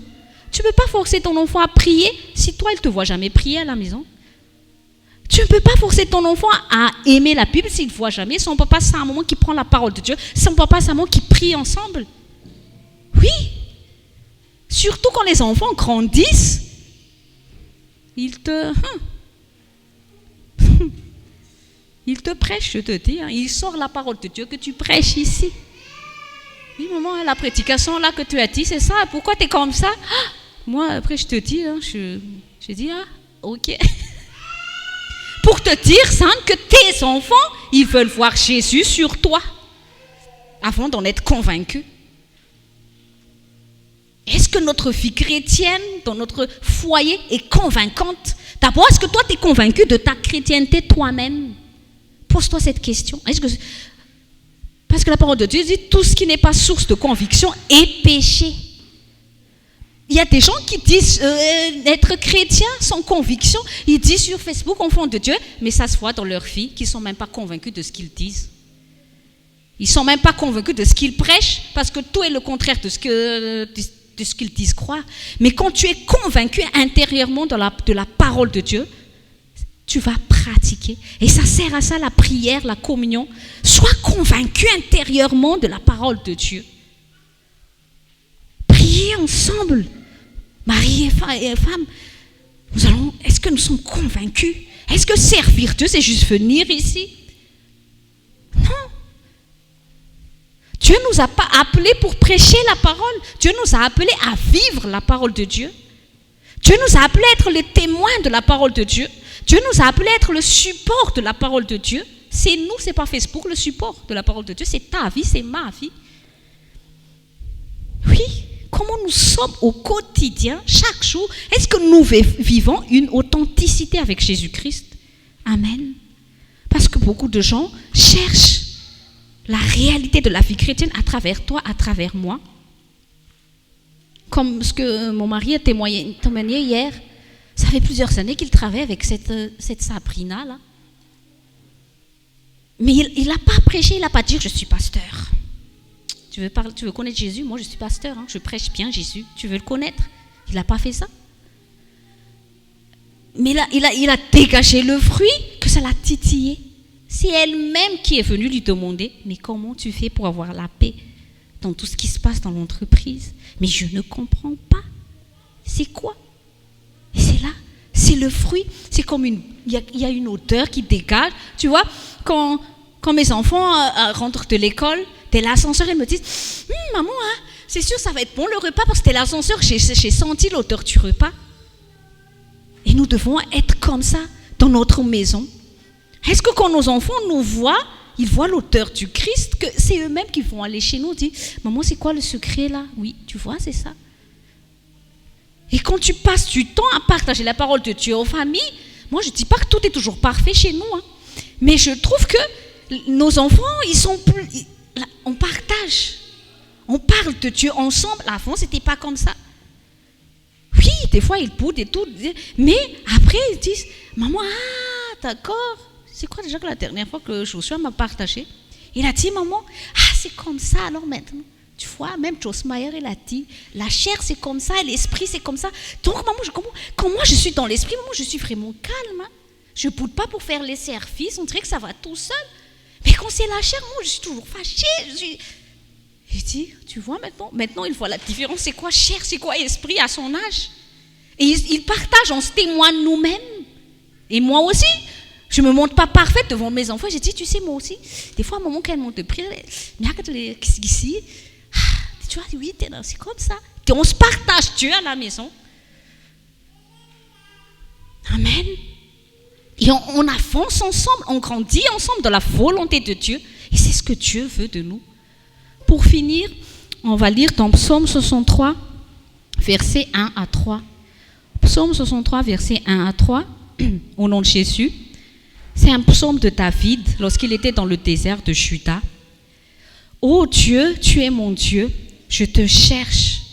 Mon âme a soif de toi, mon corps soupire après toi, dans une terre aride, desséchée, sans eau. Ainsi, je te contemple dans le sanctuaire pour voir ta puissance et ta gloire. Amen. J'ai déjà partagé ça, je ne sais plus, Esprit et Filles avec le groupe des femmes. Mais ça m'a vraiment étonné, l'état de cœur de David. Il était dans le désert. Il avait dit qu'il était dans une terre aride, c'est-à-dire il était dans le désert, il n'y avait pas d'eau. C'était desséché, sans eau. Il n'y avait pas de nourriture. Mais qu'est-ce que David dit? Là où normalement il aurait dû prier à Dieu, Jésus, j'ai soif, donne-moi de l'eau. Jésus, j'ai faim, donne-moi à manger dans le désert. Qu'est-ce que le monsieur il dit dans le désert? Il a dit qu'il a soif de Dieu. Alors que toi, quand tu es dans le problème, l'erreur qu'on fait, c'est quoi? Quand tu tombes dans des problèmes de finances, Jésus, rembourse vite l'argent là, hein, je dois payer. C'est ça notre prière. Mais David, lui, qu'est-ce qu'il a dit? Quelle est d'abord ta volonté? Si la réponse à notre prière, c'est la parole de Dieu d'abord. Si tu n'as pas de parole de Dieu, tu ne peux pas voir Dieu agir dans tes problèmes. Et on se trompe toujours de prière. Dans le désert, on veut l'eau, on veut la nourriture, comme les enfants d'Israël. Mais aucun de ceux qui sont morts dans le désert, pourquoi ils sont morts?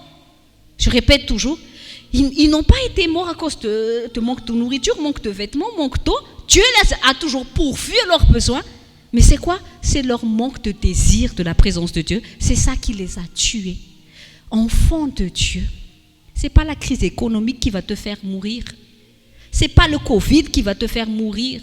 Ce n'est pas le manque de boulot qui va amener ton foyer à la perte. C'est ton manque de soif de la présence de Dieu.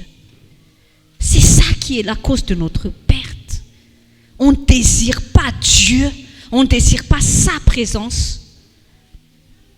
Amen. Parce que si Dieu est là, David savait que tant que je trouve la présence de Dieu, tant que je connais la volonté de Dieu, rien ne peut m'arriver.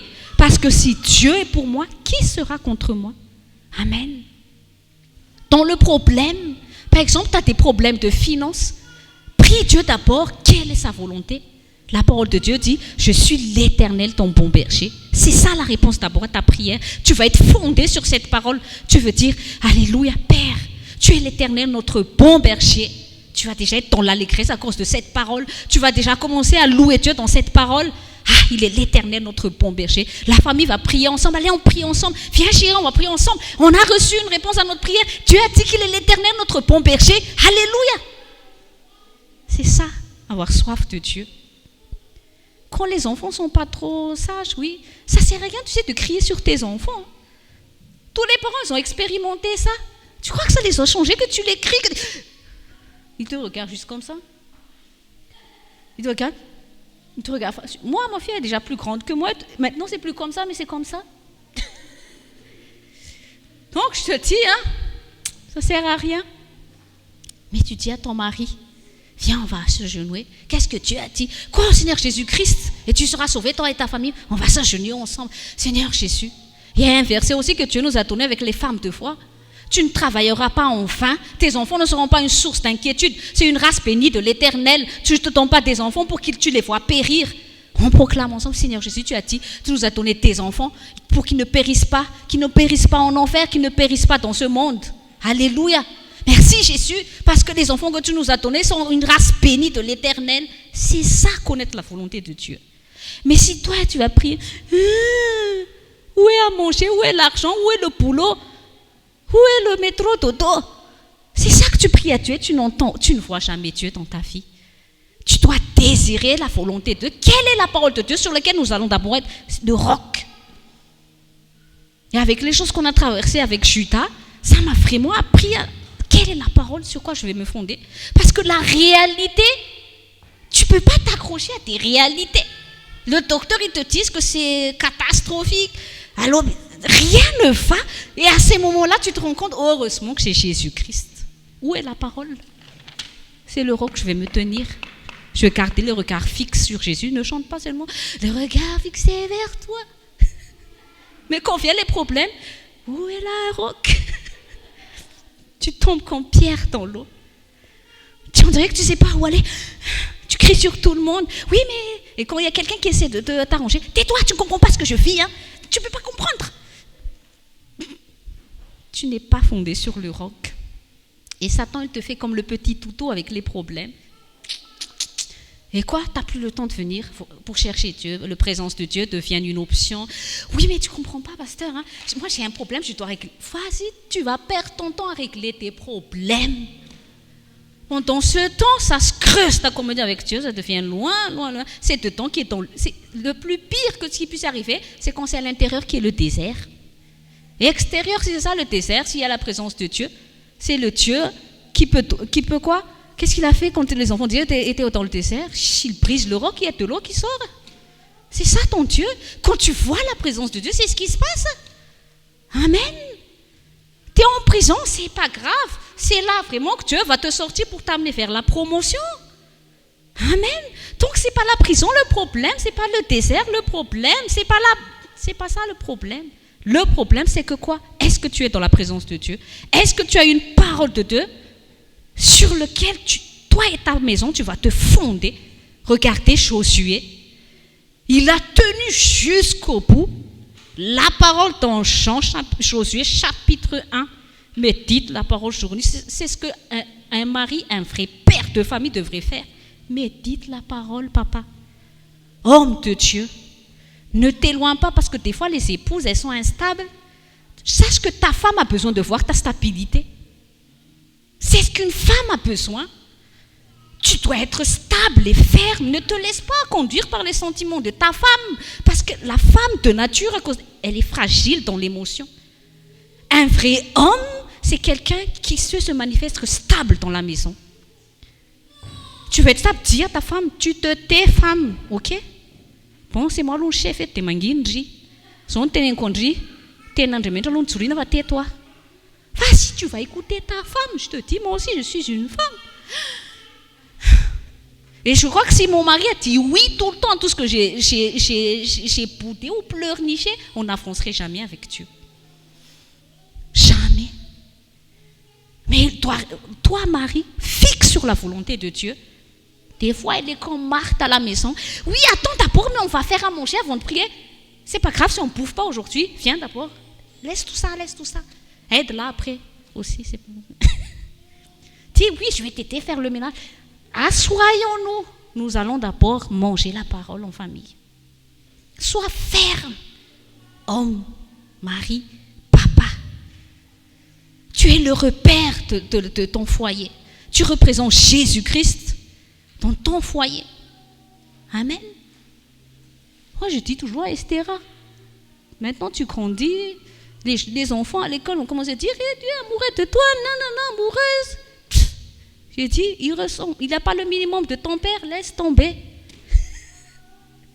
Pourquoi je dis ça? Parce qu'elle-même, elle le sait, c'est une bonne référence. Tu as une fille, papa, sois une bonne référence pour ta fille, pour qu'elle sache reconnaître le gars quand il arrive. Celui-là, il n'est pas plus que mon père, dégage. Hein. Oui, papa, si tu veux que ta fille ne soit pas manipulée par les hommes, sois comme ça avec ta fille. Et toi aussi, maman, si tu veux pas que ton fils se fasse manipuler par tes filles, ton fils te regarde comment tu es avec ton mari. Est-ce que tu es une femme manipulatrice avec ton homme? Parce qu'il va se dire, ah, c'est comme ça les vraies femmes donc. Et dès qu'il y a t'as l'île qui arrive, il tombe dedans. C'est pour ça que je dis, notre foyer, c'est la référence pour les futures générations. Et Satan n'aime pas la famille chrétienne. Parce que la famille chrétienne, c'est la lumière pour le monde. Parce que nous vivons dans un monde, il n'y a plus de repères. Tu arrives à l'école, l'enfant dit, on fête plus les fêtes des mamans, des papas, mais moi je fête 2 fois la fête de papa, hein, maîtresse.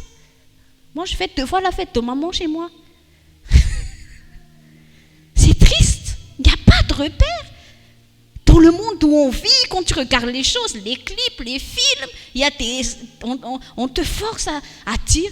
Tu sais que maintenant, un enfant qui grandit, s'il n'a pas Jésus-Christ, même s'il n'a pas de désir homosexuel en lui, la curiosité va venir en lui parce qu'il se dit, ah tiens, ça se fait, c'est normal, je vais essayer, que peut-être que moi je suis homo. Parce qu'il voit tout ça, il n'y a pas de référence, il n'y a pas de cadre, il n'y a pas de repère. Donc, le but du diable, c'est quoi? Se faire grandir le nombre d'homosexuels à travers tout ce qui se passe dans les médias, tout ça. Maintenant, quand tu regardes les clips, je sais pas, etc., les clips coréens, là. C'est ça, c'est coréen déjà, le groupe de gars. J'ai dit, c'est un gars, c'est une fille, là. Je ne sais plus. On ne sait plus du tout. Elle dit, tu sais, maman, j'écoute ça à l'école. Ah. Et puis je dis, et toi, tu aimes ça, tu écoutes ça? C'est comme, des fois aussi, je parle comme ça pour un peu détendre l'atmosphère, parce que des fois, nous, les parents, on est trop décourageants quand on dit, ne fais pas ça, ne fais pas ça. Est-ce que tu prends le temps à parler avec tes enfants? Leur parler de la vie. Tu t'intéresses à eux. Amen. Ton enfant doit aussi voir l'amour de Dieu qui est en toi. Des fois, c'est ça le monde. On est fatigué tout le temps. Qu'on s'irrite contre tout le monde et la parole de Dieu n'a pas sa place au sein de la maison. Mais soyons des David, soyons des Josué. Amen. Jésus est notre roc. La référence de la famille, c'est Jésus. C'est la parole de Dieu, la nourriture. Soyons fondés. Nous allons sortir une race nouvelle pour le royaume de Dieu. On ne fait pas des enfants pour les voir aller en enfer. Amen. S'il est comme Josué, si ton enfant va grandir à savoir méditer la parole de Dieu, s'il ne va jamais s'éloigner de la parole de Dieu, le succès sera sa destinée. C'est inévitable qu'il ne réussisse pas. C'est Dieu qui l'a dit, ce n'est pas moi.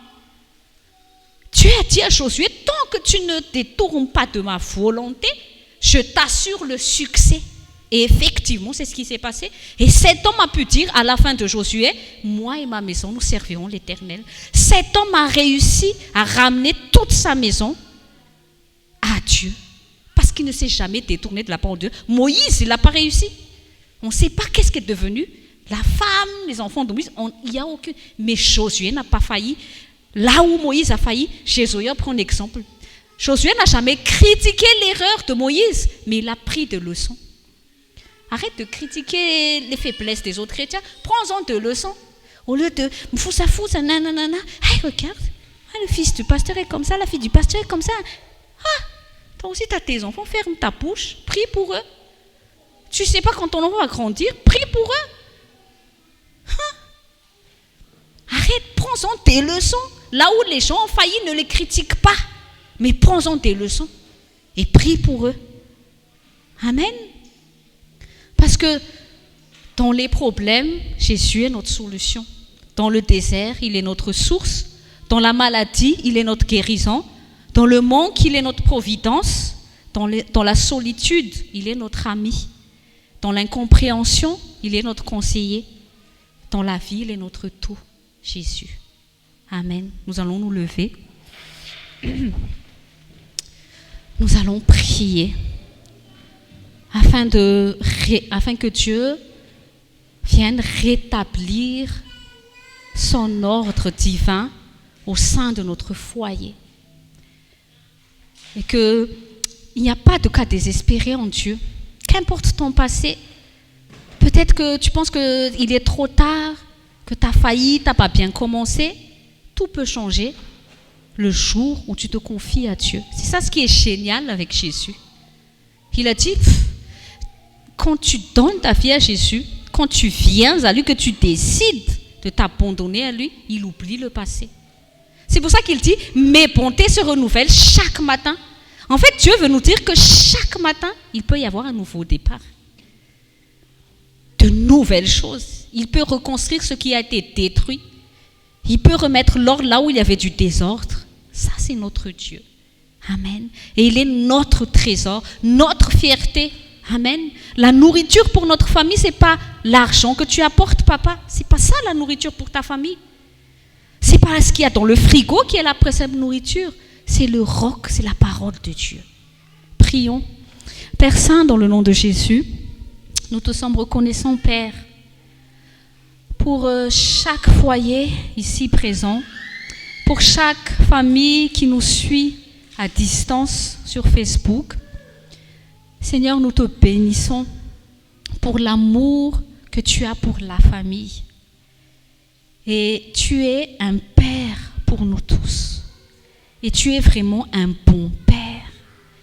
Et tu veux que la famille chrétienne ait de bons fondements. Tu veux que notre famille soit inébranlable au milieu de tout ce qui se passe dans ce monde. Tu veux nous rendre forts, tu veux nous rendre inébranlables. Tu veux que nous et notre descendance, nous soyons ces races royales qui brillent au milieu de ténèbres, qui manifestent ta gloire, qui glorifient ton nom, que nous et notre maison, nous devenons des repères que le monde a besoin. Il y a tellement de gens qui vivent errant dans ce monde sans savoir leur gauche ni leur droite, Seigneur.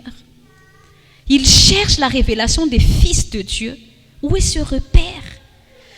Dans un monde où tout est toléré, où tout est autorisé, on ne sait plus le bien du mal. Seigneur, mais ça ne doit pas être le cas pour nous, les familles chrétiennes. Père Saint, bénis chaque couple dans cette assemblée.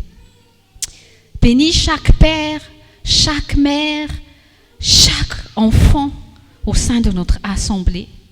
Seigneur, nous te prions que ta grâce, que ton amour, que ta miséricorde soit déversée sur chaque famille ici présente. Nous te prions, Père, que tu viennes rétablir l'ordre divin au sein de notre famille. Que le mari trouve sa place selon ta parole. Que l'épouse trouve sa place selon ta parole. Que les enfants trouvent leur place selon ta parole, Seigneur. Et surtout, que chaque famille puisse remettre la parole de Dieu à la place, au centre même de la vie de la famille. Seigneur, aide chaque couple, Seigneur, à avoir une vie de prière ensemble. Aide chaque famille ici présente à établir le culte familial chez eux. Aide chaque papa, Seigneur, à être des Josué qui représentent la stabilité au sein de la famille, qui sachent diriger leur maison selon la parole de Dieu, selon la volonté de Dieu. Élève les mères ici présentes à être des femmes consacrées à la prière, à être des femmes soumises à leur mari. Seigneur, bénis nos enfants, Seigneur, afin qu'ils soient remplis de crainte de ton nom, qu'ils soient déjà remplis, Seigneur, de soif de te connaître. Préserve-leur, Seigneur, de tout mal quand ils sont au milieu du monde. Donne-leur, Seigneur, déjà le discernement que Daniel, Shadrach, Meshach et Abednego avaient quand ils étaient à Babylone. Aide-nous les parents à éduquer nos enfants selon la voie qu'ils doivent suivre. Aide-nous les parents à être des exemples qui représentent Christ au sein de notre famille pour nos enfants. Seigneur, que tu es le roc de notre famille. Nous voulons bâtir notre vie sur toi seul, Jésus-Christ. Toi, notre éternel, notre bon berger. Toi, notre providence. Toi, notre docteur. Toi, tu es notre tout, Seigneur Jésus-Christ. Tu es notre trésor. Tu es notre richesse. Et tant que tu es pour nous, qui sera contre nous? Tant que nous sommes en toi, rien ne peut nous manquer. Rien ne peut nous nuire, Seigneur. Mais nous voulons te mettre à ta place, Seigneur. Quand nous allons quitter ce lieu, Seigneur, que nous arrivons à entretenir ta présence au sein de notre couple. Seigneur, visite chaque famille, Saint-Esprit, dans leur maison, afin qu'ils sachent t'honorer au quotidien. Aide-nous, Saint-Esprit, à pratiquer la parole de Dieu au quotidien. Parce que tu ne nous demandes pas l'impossible, mais tu nous as dit que nous pouvons tout par celui qui nous fortifie. Renouvelle notre intelligence, Saint-Esprit, afin que nous sachions vivre selon la parole de Dieu, afin que nos regards soient fixés sur Jésus-Christ, afin que rien ne nous fasse détourner de la volonté de Dieu. Parce que tant que nous sommes bâtis sur toi, Jésus, ni le vent, ni la tempête, ni la mer ne pourra venir nous ruiner. Et je déclare dans le nom de Jésus la victoire de Christ au sein de notre couple, de nos familles, dans la vie de nos enfants, dans le nom de Jésus. Que toute arme forgée contre nous, contre notre famille, contre la vie de nos enfants, soit anéantie dans le nom puissant de Jésus-Christ. Amen.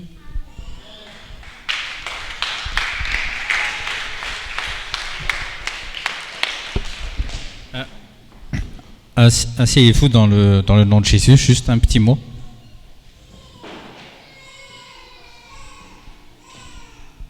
Juste un petit mot.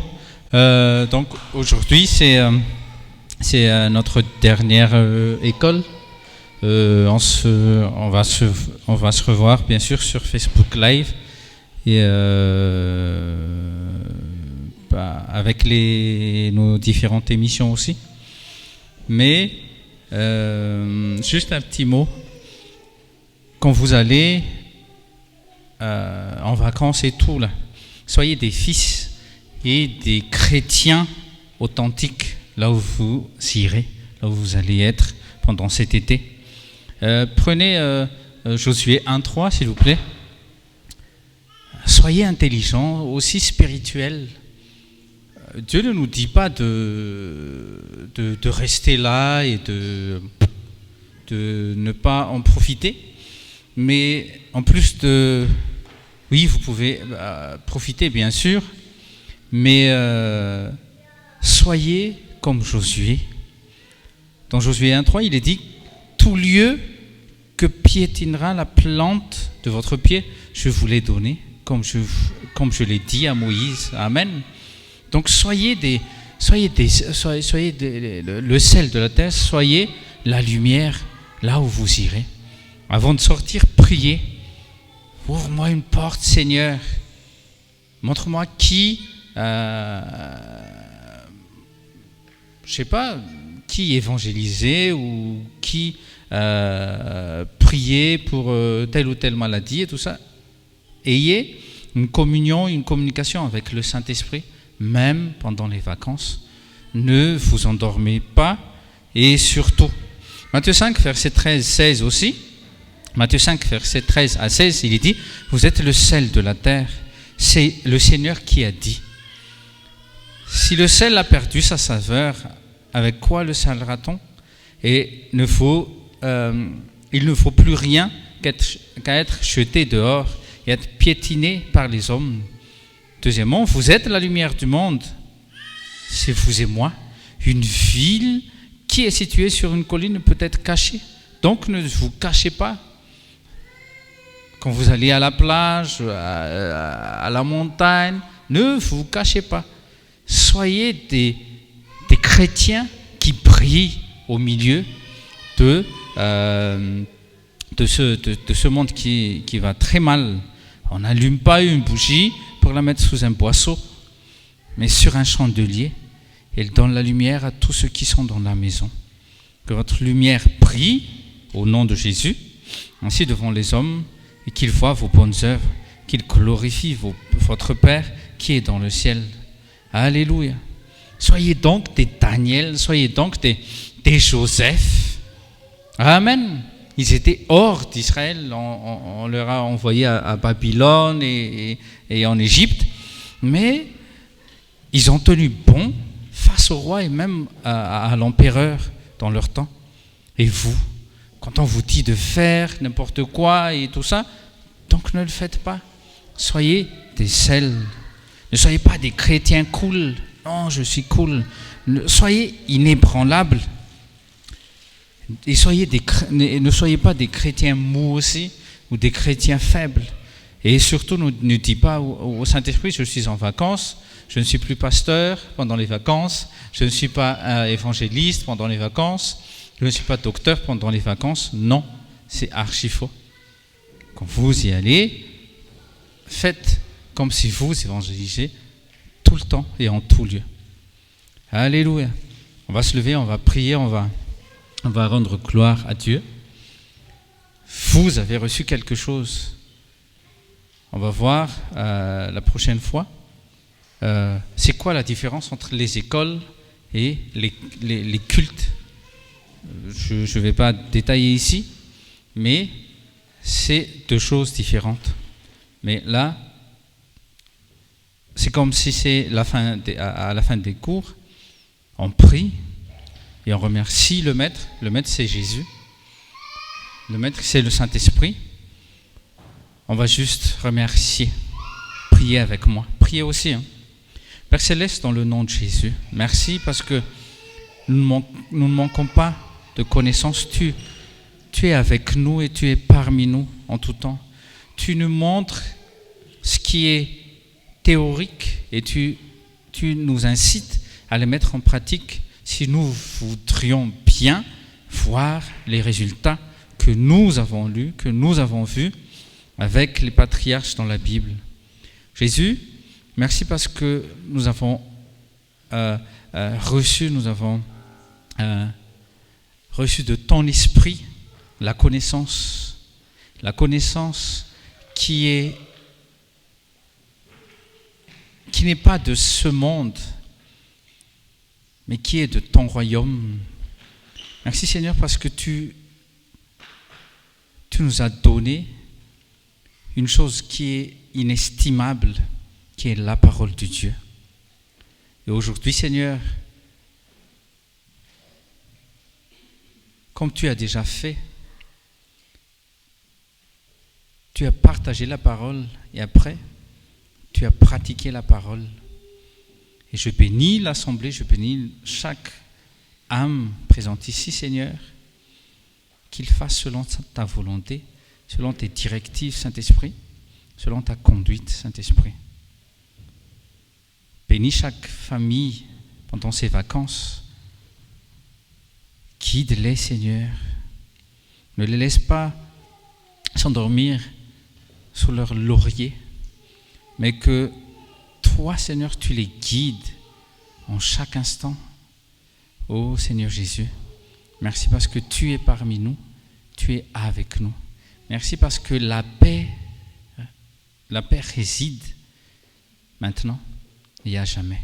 Saint-Esprit, nous rendons gloire à Jésus seul. Les guérisons, les délivrances et la paix, l'amour et la joie que tu as soufflé aujourd'hui. Dans le nom précieux de Jésus-Christ, on a prié. Amen.